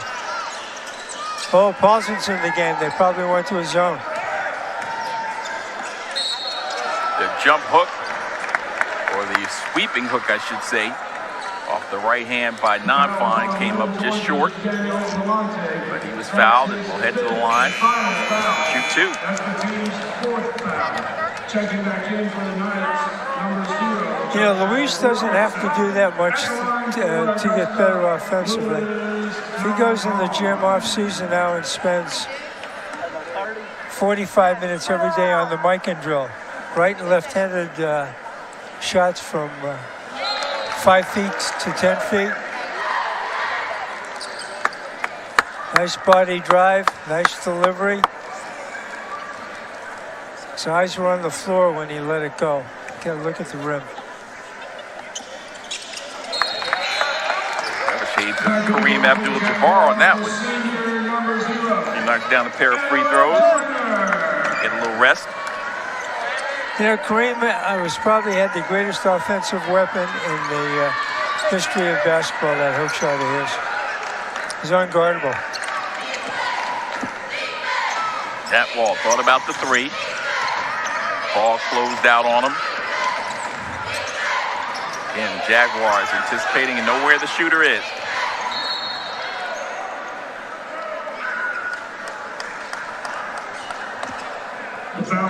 Foul inside. Now we'll go against Matías Zanato. Picking up his first. We get another look. Yeah, too late getting there, and he bumped him with his shoulder. You know, if you lose your man like that, Charles, the best thing to do is run to the baseline and get your outside leg on the out-of-bounds line and turn your stomach towards the driver. And they either have to charge you or go out of bounds. Also, fans, we want to take this time and recognize our Jaguar fan of the game. Congratulations to Riker Hunt. So we touched on the fact that halftime, Aiken had a 30-29 lead over Lander. Lander has retaken the lead. 10 minutes, 50 seconds remaining in regulation. It's the Bearcats with a 49-45 lead in that one.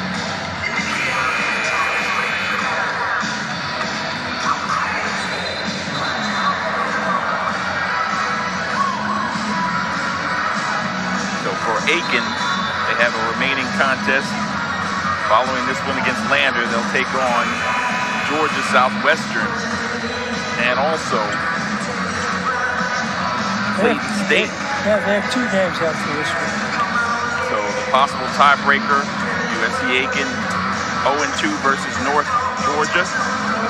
AU 1-0 versus North Georgia. So it comes down to that. North Georgia could be the difference maker.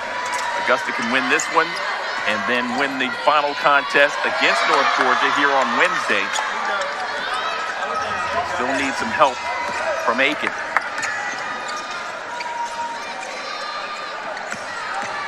Paulson found difficulty on the floor. Prawl gets it on the catch and shoot. He knocks it down.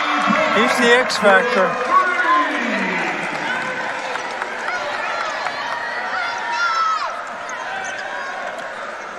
He's the X factor in this game so far. Oh. Got by our guy and ran into his own guy. Yeah, his teammate became a defender on that one. Yeah. Not purposely, of course. I'm waiting on Thursday to do another act. He's already mad at me. My tongue is scary. I only seem to get one play in there.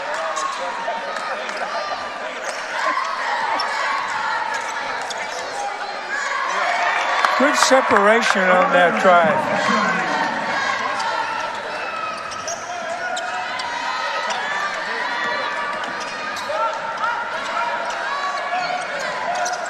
In his zone, protecting Paulson. And that 2-3 is really extended, where the back wall goes all the way out near half. The free throw line extended, and they need to because of shots like that. Cameron Plummer, the freshman, having a day. And I think that they've only made 2 threes in the entire game. Yeah, Atwall and Plummer with that last field goal attempt.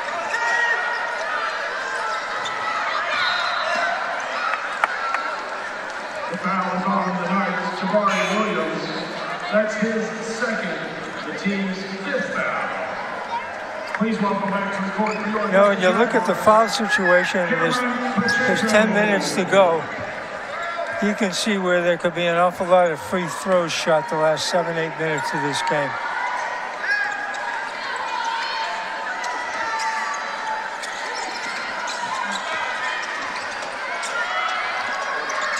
Kobe. Good shot, though. Off the set play.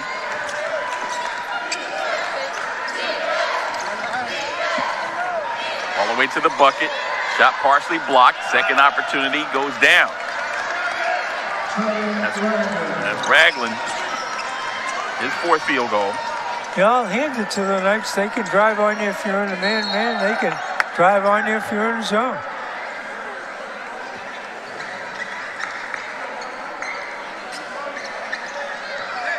That was on Little Georgia CT Delancey. That's his third, the team's sixth foul.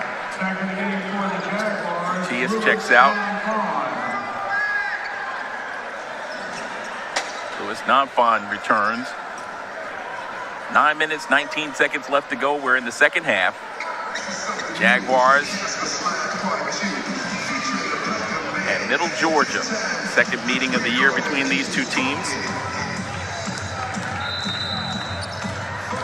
They met on January 3rd, with the Jaguars falling on the road in Cochran, Georgia, 76-68.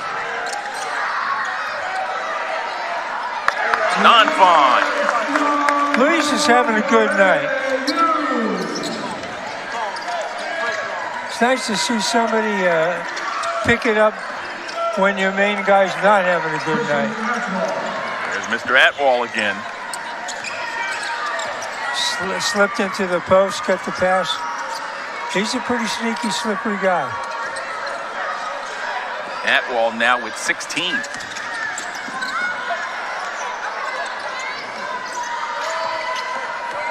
Averaging 13 points a game.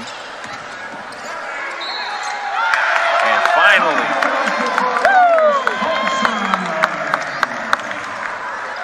earlier in the game, he wasn't getting any separation on those, but now the last two times, he's been able to get his shoulder by the defender with resulting him either scoring or getting to the free throw line. And I say finally in that he got a shot attempt up. That's just his second shot attempt of the game. Yeah.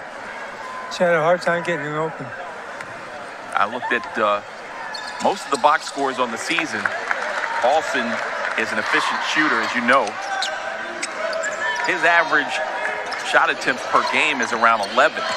So he only has 2, and we're almost 2/3 of the way through. Well, we are 2/3 of the way through. If there's a drive inside and the ball is deflected, foul called against the Jaguars. Evan Joyner did not agree with that one. That's his third. Here's another look, Len. Another dribble drive. That's a foul. Make them prove they can shoot the 3 ball. What do you got to lose? Joyner picks up number 3. O.T. Delancey at the line. Both teams now are in a 1-on-1 from the charity stripe. I think the last 8 minutes of this game is going to take 30 minutes. 76% free throw shooter.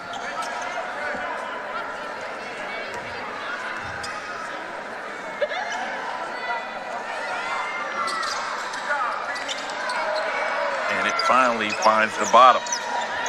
So 3 for 3 from the line for Delancey. He now has 9 points in the game. Plummer. Pacheco couldn't find the bottom there. Didn't have his feet set. But they get a second opportunity, and now it's down low. Oh, what a beautiful reverse move that was. He hung in the air, found his way to the other side, just couldn't get it to go, but he picked up contact from the defender. And when we come back after this timeout, it will be Louis Nonfon at the line. So we've got 8 minutes, just under it, left to play. Jaguars up by 13 on the Roar Network.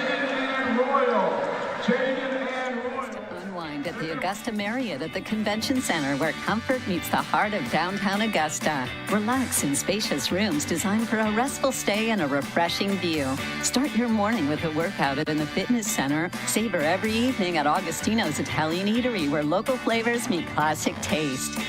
Discover how effortless your stay can feel at the Augusta Marriott.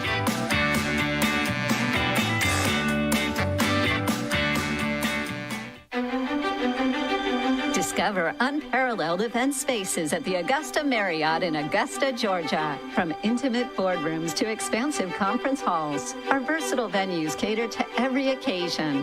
With dozens of modern, flexible rooms, state-of-the-art amenities, and dedicated event staff, we ensure your meetings, conventions, or celebrations are seamless and unforgettable. Host your next event at Augusta Marriott.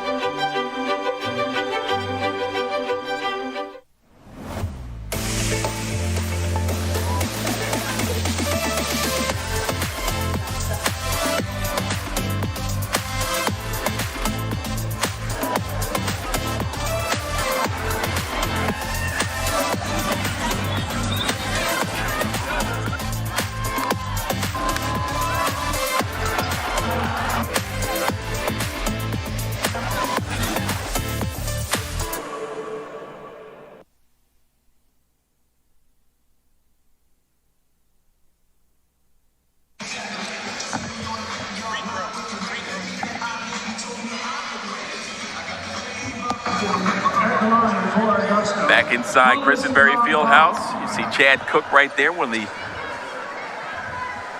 alumni from Augusta University, former basketball star here. And an all-around great guy and supporter of the Jaguar program. Yeah, great to have him back. He's a real diamond.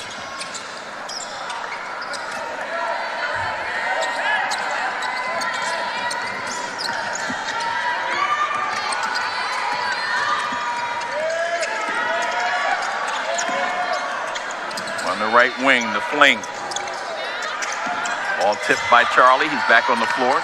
That's the shot you want them to take. Charlie steps inside, nothing available. Up top to Joyner. Evan to the bucket. Right hand, no good. Ball tipped up by Nonfon. Luis is active tonight. He's active. So Nonfon, third field goal for him. He's got 12. And here come the Jaguars looking to blow it wide open. Toby for three. Got it. Toby says, give me all three of those. Knights need a timeout.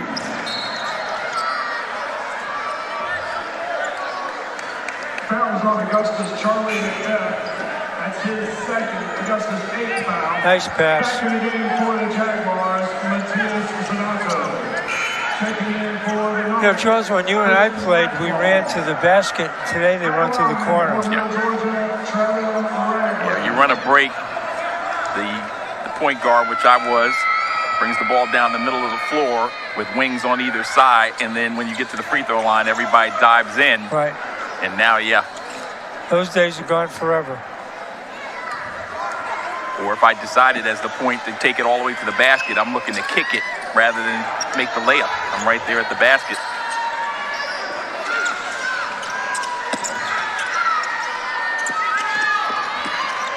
Great example of passing through a traps. Great example. Donato wants it. Can't get it to go. Two Jaguar teammates nearly collide. Now it's Toby. Oh, Toby. Able to get it to go. He floated in the air. And he elevated on that one. He was flying. Got to get another look at this, Lynn. Yeah, watch the elevation on this.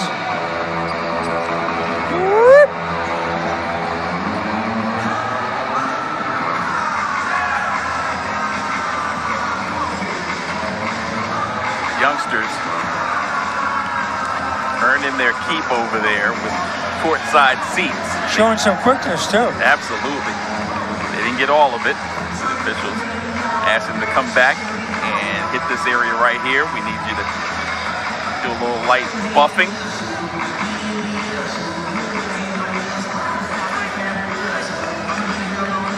And they're up to the task at hand. Two future Jags right there showing their wares. Appreciate those young men.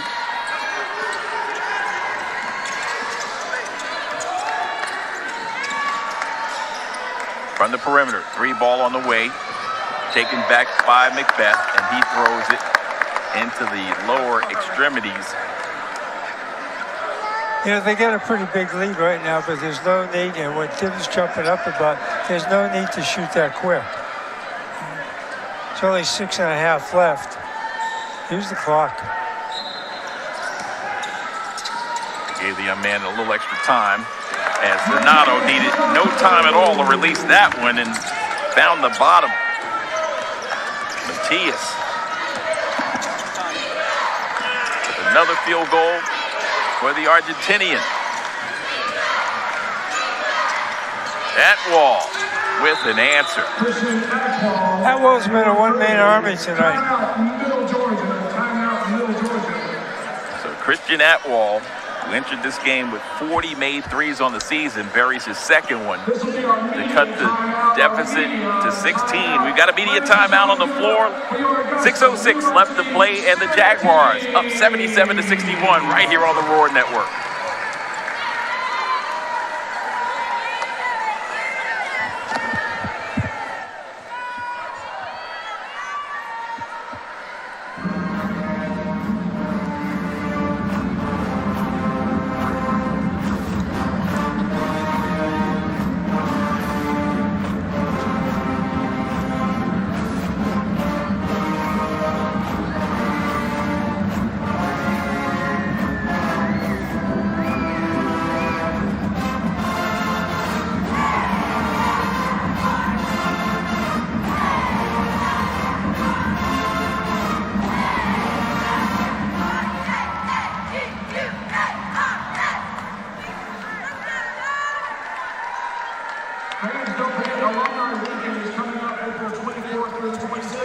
Check out AugustaJags.com for more information.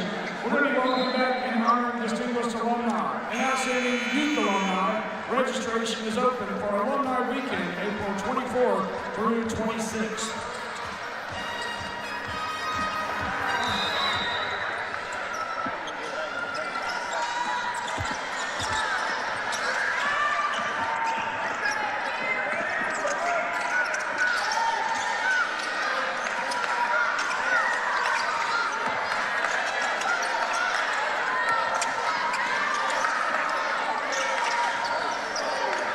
Thrown out of the range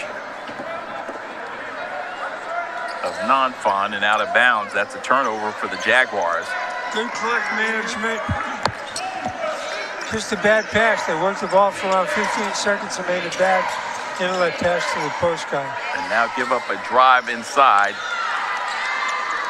Fortunately for the Jaguars, Plummer was a little strong with it. Macbeth guarded out there by Ragland. Mitus up top as they work it around the horn. Atwell in a mismatch situation with non-fon. Let's see what the officials have here. I think he slipped, and one guy thought it was a foul, and I think they're going to send people to the bench, and they're going to have somebody come out and wipe up the floor. Here's another look at it, Lynn. I don't think there was any contact there. Yeah, we see if we can re-rack this because Coach Mo is literally beside himself. See him off in the distance, not a happy camper at all. No. We can get that re-rack.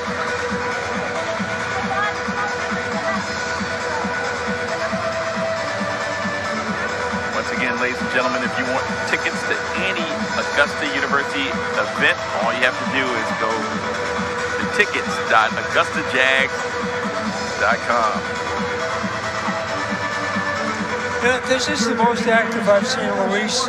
He played well in the Aiken game, but he played in spurts. But for a prolonged period of time on the floor, this is the best I've seen his legs this season. You remember early in the season I said, we haven't seen him yet, but we will next year. I just think that when he comes back and he doesn't get injured this summer, and he comes back with a fresh set of legs, he could be a force next year. I agree. There's no doubt about it. But we've already seen, especially the great example of that was the quick leaping on that second chance opportunity. You always talk about Charles Barkley being one of the fastest leapers, and his body makeup, non-Fonz, is similar to the thickness of Charles Barkley back in his collegiate days. Not saying he's Charles Barkley, but just the leaping ability he has, and he's going to get more confidence as well. And then on the other end, he went off with 1 foot and went over the rim and snatched the rebound from behind. And in the beginning of the year, unless he went off with 2 feet, he couldn't jump. So he's getting better. The call on the floor was common on 30. We went to review for flagrant. Normal basketball play, we shoot 1 and 1 for Augusta. So a common foul is what was registered. Excuse me for giving you that jab to the chest, Lynn. I need, every now and then, I need either a jab to the chest or a smack in the forehead. At least that's what my father said. Now, I wanted to make sure you saw that one more time. But it was a common foul, nothing flagrant or over the top. And the 1-and-1 situation drops. So that's the epitome of a home run roll for Louis Nonfon, who on the season, 59% free throw shooter. And there was a flop there worthy of an Oscar as well. Well, that's the thing that the fans have been yelling at with regards to Atwell all game long. He has a flair for the dramatics, as they say. He flares out on the left side as there's a strong drive. Turn, nothing available. Now Atwell has it. He feints left, goes right, then loses the basketball. Hit ahead, left side, Toby has the three-point opportunity. Why not? Pull up and knock it down. If you're not going to guard me, bang. That's number 4, Lynn. From distance, trying to bring it right back at him was O.T. Delancey. Gotta love this. Dip didn't like it. This is he didn't like it because he wanted to hold on to the ball longer and use the clock. But watch this play. I thought we were going to see the foul because it's like a football play. There's contact, a foul, and then there's a slide. All we needed was the snow and the snow bunny. See, they're wiping up the floor where the player slid all the way over there. Yeah, Louis Nonfon was the guy that was on the floor. Yes. Here we go. This is a lot of action here. Bang! Down! And followed by a huge slide.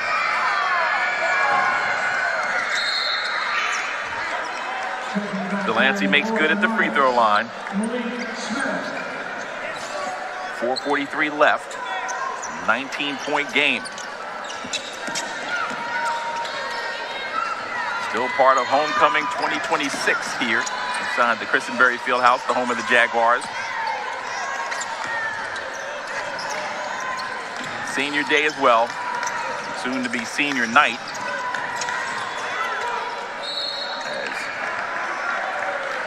Free throw attempt probably will take us into the evening.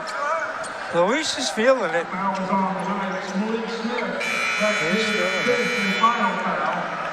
And that's the final foul. He just fouled out. Sensational start this afternoon by the young man from Thomaston. You notice he put it up with his left hand, too. So Malik Smith just fouled out of the game. Did so with 6 points and 9 rebounds and an assist and a block shot. He was a load early on in this game. The Jaguars made it a defensive adjustment. He got in foul difficulty and it was all she wrote. Nonfon misses the second one. The Jaguars have another opportunity. Evan Joyner on senior day. No. Nonfon, why not pull up from J? Oh, it rattles out for Nonfon. Check tip out. Yeah, he's been in that position for about 3 minutes now.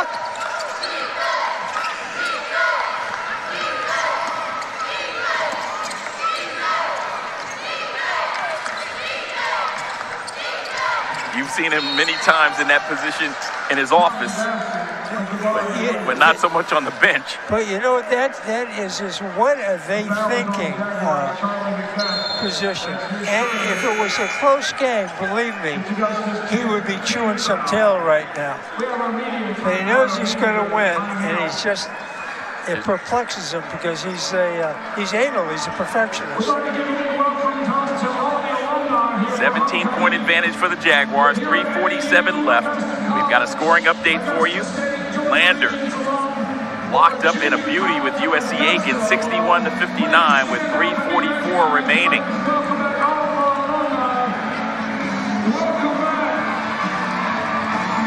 And if Aiken would lose that game, it would kind of help the cause.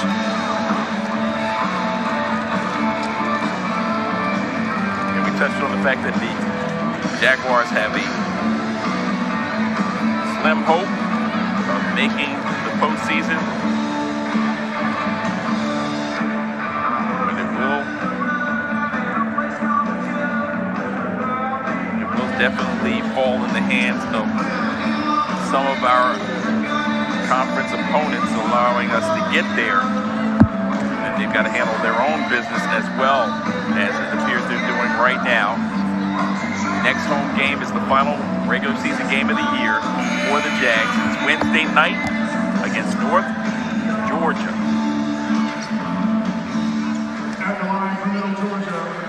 Peach Belt Conference standings, which gives you some indication of how well these teams are playing.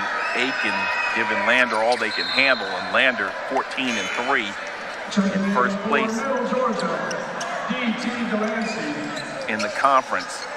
Columbus State number 2 at 13-5. USC Buford 12-5. North Georgia will be the top 4 seeds at 11-6. That's who we'll face on Wednesday here. The Jaguars 6-12, essentially headed towards 7-12.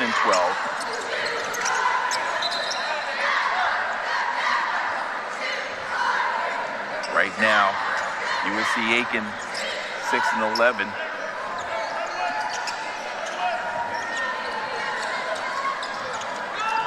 Barring the outcome of that game against Lander. Coach's got to be careful not to pick the ball up in the corner now. And there's a drive and a bucket. I like his elevation on that. His hands were right at the rim. When I was scouting for pro players, I always watched where the hands were when they made a layup. And if they were below the rim, it wasn't even going to get off. The hands were above the rim, it's got a chance. Oh, the scoop underneath. Came up short, but there was contact, and Delancey will head back to the line.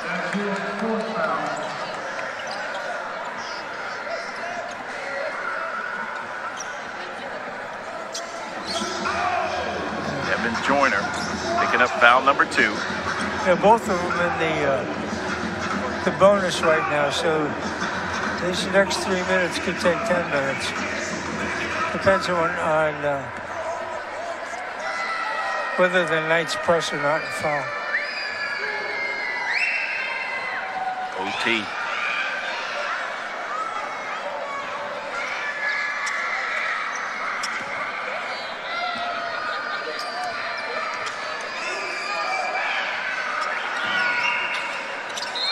Delancey on the season, 76% free throw shooter, perfect 7 for 7 in this one. You know, I still think the Knights are a good-looking team. They just haven't shown any ability to make outside shots. But physically, they're an impressive-looking team. Half-court pressure. Evan Joyner to the basket with the right hand. Came up shy, and now Atwell comes away with it.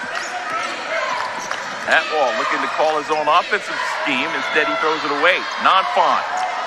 Throws it over the top. Back to Lewis for the flush. Well done. Perfect passing.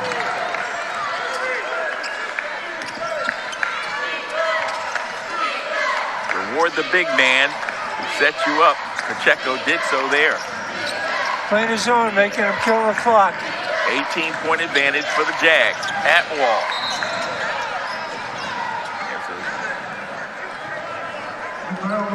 trip, I believe, is what the official called on that one. Let's take another look at the break. Watch his passing now. Out, back, perfect. The timing of it was excellent.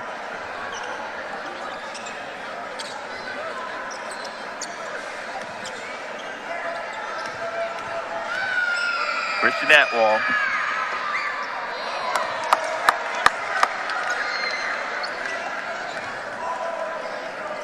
So Lander. 81 seconds left. Leading Aiken 69-63.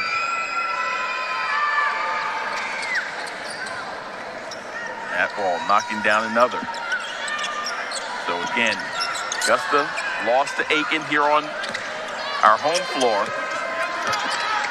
Turned around last week, Valentine's Day, came away with a huge victory. Charlie on the backdoor feed. He kicked it out of bounds. Yeah, it was a tough pass. Passed it right at his ankle, bounced up and went into his knee.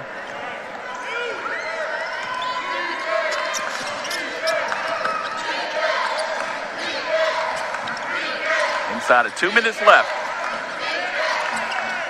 Atwell on the turn and face came up short of the mark. Checo try to wind down some clock.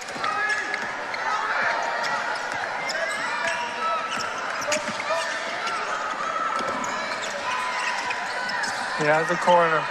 Joyner. Ooh, that should have never got nearly got it stolen away. Shot clock down to 5. Joyner lost control of it, gets it back. See if we got a change in possession. Apparently we did. It was a reach-in foul. Middle Georgia will pick up a foul somewhere. Joyner's down for an 8 count. Gets up. Goes over to the corner, gets his gloves wiped off. He's ready to go. Get some smelling sauce. Smelling sauce. Just a little sip of water. Ready for another 10 rounds. Jab, jab, keep moving. All right, now Coach Mitus preparing to empty the bench.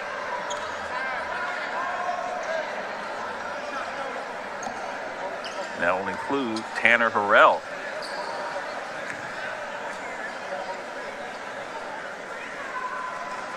You know, I find these moments interesting when you put in 5 guys like that at the end of the game, because you have no idea what they're going to do. They're either going to stall the game, use the clock, or they're going to go, this is my chance for fame and glory, and they're going to try some spectacular stuff.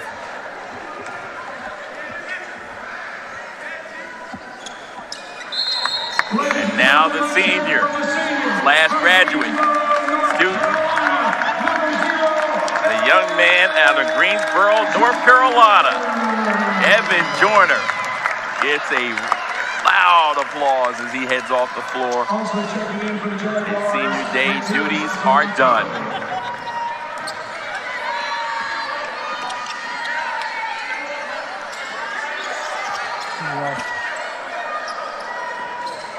Joyner. Double figures in this contest. 6 rebounds as well. Nice passing there. And a steal. Carlton Young driving to the bucket with ease. The freshman make that sophomore out of Augusta.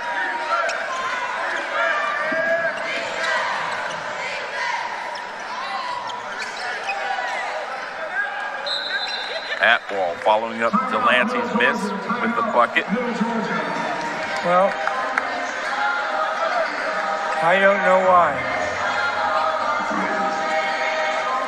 Strong, great legs, uses his body, still has enough strength. Carlton was 6'7" instead of 6'2". He could play in a lot of places, but he probably wouldn't be here. He'd be playing at least mid-major. A lot of times the level of basketball that you play at is determined by God, the body he gave you. And they can't make you taller, they can't make you smaller. And if he had been 6'7", he would have been a bear. So Lander with a 71-64 lead, 48 seconds left. Throw the home run pass to Carlton Young, who's wide open, and he takes it in with two hands. That was the check play. And it worked to perfection. 24 seconds left. Jaguars. Tanner unable to find it. Had the open look. 13 seconds left. Harrell with the defensive effort. Jaguars will hold it, as will Coach Moe's squad as well. And the Jaguars will hold on for a 91-71 victory. In a must-win situation, Mitus' bunch picks up career win 601 for the talented coach. And what a great time it was had on Homecoming 2026. And Senior Day ended with a pair of victories. The women victorious in game number 1 to secure them a top 3 finish. And now just looking to see if they can finish somehow in that number 2 slot, which could be also important, because if they did, Celeste Stewart's bunch would wind up hosting a first round. If they win that quarterfinal, they would host a second round matchup as well before having to, in all likelihood, travel to Columbus State for that one. So again, we have the luxury of having some playoff basketball. We might have more than one team headed to the tournament. Jaguars, in all likelihood, should they get in, there's no mathematical formula that gets them into the top 4, so they'll be on the road, in all likelihood, facing the number 1 seed. That's if they can get into the postseason. So we are just about set to be joined by the legend. Not a myth, he is indeed a legend. 601 victories all time, and he joins us for the first time in a long time. Yeah. Congratulations, Coach, on the victory. I know when I see you with your hands propped back like this and stretched out, you're holding some things in. Yes, yes, yes. But in this case, the emotions of Senior Day. Senior Day, but also going back to Wednesday. The emotions of Wednesday, you winning it all, the shower, we saw that on social media. Kind of cool. Yeah, that was pretty cool. Did they pay for the dry cleaning? No. Okay. Like I said, I'm very fortunate to coach 600 games, okay? Just to coach. When I was 7-20 my first year at Belmont Abbey and 10-17 the second year, I didn't think I'd make it, okay? So now you get to win 600. That's cool. Ironically, at the game that night, my first All-American from Belmont Abbey, who lives in Atlanta, came to the game. He didn't know it was 600 win. A kid named Byron Johnson from Slaughter, Virginia. Fantastic. Played 18 years in Argentina. And then Devin was there, and Miguel showed up, balloons and all that stuff. At least we're playing a little better. 3 in a row. Yeah, and we're keeping it alive, okay? You know, I don't know if we can get this thing, who knows? And ironically, Jesse Jackson just passed Keep Hope Alive with one of his. Keep Hope Alive, yeah, exactly. And like I told him at halftime, I'm like, hey man, like, when are we gonna take ownership for missing free throws? When are we gonna take ownership for stealing the ball and shooting it and giving up a 3? No, but we're young. All these guys are young. Like Dan Durama, he's not having it today. He's been playing great. So is it a lesson for me to take him out and sit him down? That's what I gotta do this year. So, hey man, we're not gonna do that. So, but proud of our guys. We're able to get a win. Glad to see Evan go out. His families came in from Greensboro, and like I said, just pleased to get a win at 601, I guess. And then we got North Georgia next at home. And good team, so we'll see. Exactly. And again, mathematically, it looked like with last we saw 48 seconds left, Lander with the 71-64 lead against Aiken. Aiken actually led at halftime in that contest. So again, break it down for the fans so they know, since we both split these 2 games. Yeah, so what happens if it's a split, because we split with Aiken, it's only us and Aiken down there. Right. It's your record against the highest ranked team, all right? So they're going to be 0-2 against Lander, we're 0-2. They beat Buford, okay? So they're 1-1. We didn't beat Buford, but North Georgia, Columbus is there. They're 0-2 against Columbus. Both 0-2 against Columbus. So therefore, what happens is we need North Georgia to finish as high as possible. Okay, well, we kind of want to beat North Georgia, okay? So we'll figure that stuff out at a later date. But I'm just pleased with the fact that we're, this is a tough year, man. Like I said, the tsunami of injuries, it's been tough, and we haven't laid down and died, okay? I thought the first half of the Lander game we did, and then we battled back a little bit, so it's natural to do that when you're getting beat like this. So, but like I said, hey, it's a win, and happy for Evan. You think about Evan his senior year, broken thumb. Right, starts the season on the pine. Gets ejected on the weirdest thing I've ever seen in my life, which was a complete lie on the referee's part. And then he's throwing up sick another game. So, he didn't even go to a game. So I'm just happy him get a win and his family coming down to see him. And then also he's been emotional after some losses. I've got a chance to talk with him on a few occasions, and it felt like, there was a sense of despair. But you were able to galvanize this group. In a weird way, like I said, we didn't quit, okay? And we could have. We really could have. And as we move forward, as we go into next year, this is going to be reference points, okay? Hey, Lou, do you remember when Charlie got the offensive rebound and you jack a three? We're not doing that, okay? We have so many mistakes like that. Hey, Cam, we get a steal and you shoot it quick and we give up a three. But there's no reference points. The only guys that played a lot of minutes last year were Evan, Elias, and Lou, because TJ really hadn't played all year. Elias has been dynamite, got a little foul trouble tonight, but picked up both his fouls by not sprinting back in transition. So, like I said, it's a learning lesson, and we keep this crowd together, we're going to be okay. We're gonna be okay. I think you will. And again, preparation now between now and Wednesday with North Georgia coming in. Yeah, I'm going to go out recruiting. Okay, so we'll recruit tomorrow. So, North Georgia's good. And, we beat them up there. Right. I think they had a little team powwow. They're playing better. They changed a little bit with their offense. They run a lot of things for A.J. White, which they should. They're a good team. And they were very disappointed when they lost to us, because I know some people up there that, we played very, very well. They didn't play well. So Dan does a good job. He'll fix things. Them in Columbus and Buford, they're up there up top. They're going to be wearing white in the first round. That's right. And we just want to kind of get in there if we can and learn some things. Yeah, I mean, basically, if we get in 8, we're going to go to Lander and play. I don't think it's any way mathematically anybody else can get in there. So, and again, we gave Lander everything they could handle. Yeah, heck of a game up there. So, but like I said, we've got to just. It's hard. I've lost like this 20-something years. Okay, but they didn't quit, and that's important. And like I said, and you didn't quit. No, you didn't quit. The old referee came up to me and said, "I got to tell you something." And I thought he was going to tell me something about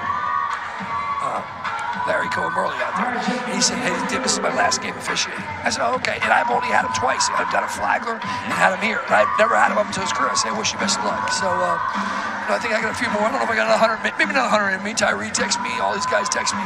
You got another 100 in you. So I got you, Tyree, Darren, and Miguel, and Tyshawn floating around. But we'll be fine. We'll get these guys better. And like I said, go play North Georgia, see what happens. Well, Coach, good luck on the recruiting. Appreciate what you guys do. You're the best in the league. Everybody compares you guys, all right? Thanks, you. Yep. Always a pleasure. Dip Beatrice, 601 and counting. And the Jaguars holding off an early barrage by Middle Georgia. Found themselves ahead by just a slim margin. At the end of the day, it was the Jaguars who found their way, despite the fact that Mr. Atwall was having a run of his own. Atwall and company, he had 20 points, 15 in the game for O.T. Delancey, and Ragland with 10 points, but it was the Jaguars behind. 21 from Tobias Prawl, 17 from Louis Nonfon, 16 in the game from Charlie McBeth. And Augusta University picks up another win to keep themselves alive in this hunt for a trip to the Peach Belt Conference Tournament. For my broadcast partner, Lynn Carlson, for the hardworking men and women on this crew, happy homecoming to you and yours in the Jaguar Nation. We'll see you next time. More Jaguar basketball this Wednesday against North Georgia. Until then, for everybody associated, Charles McNeil saying so long and go Jags.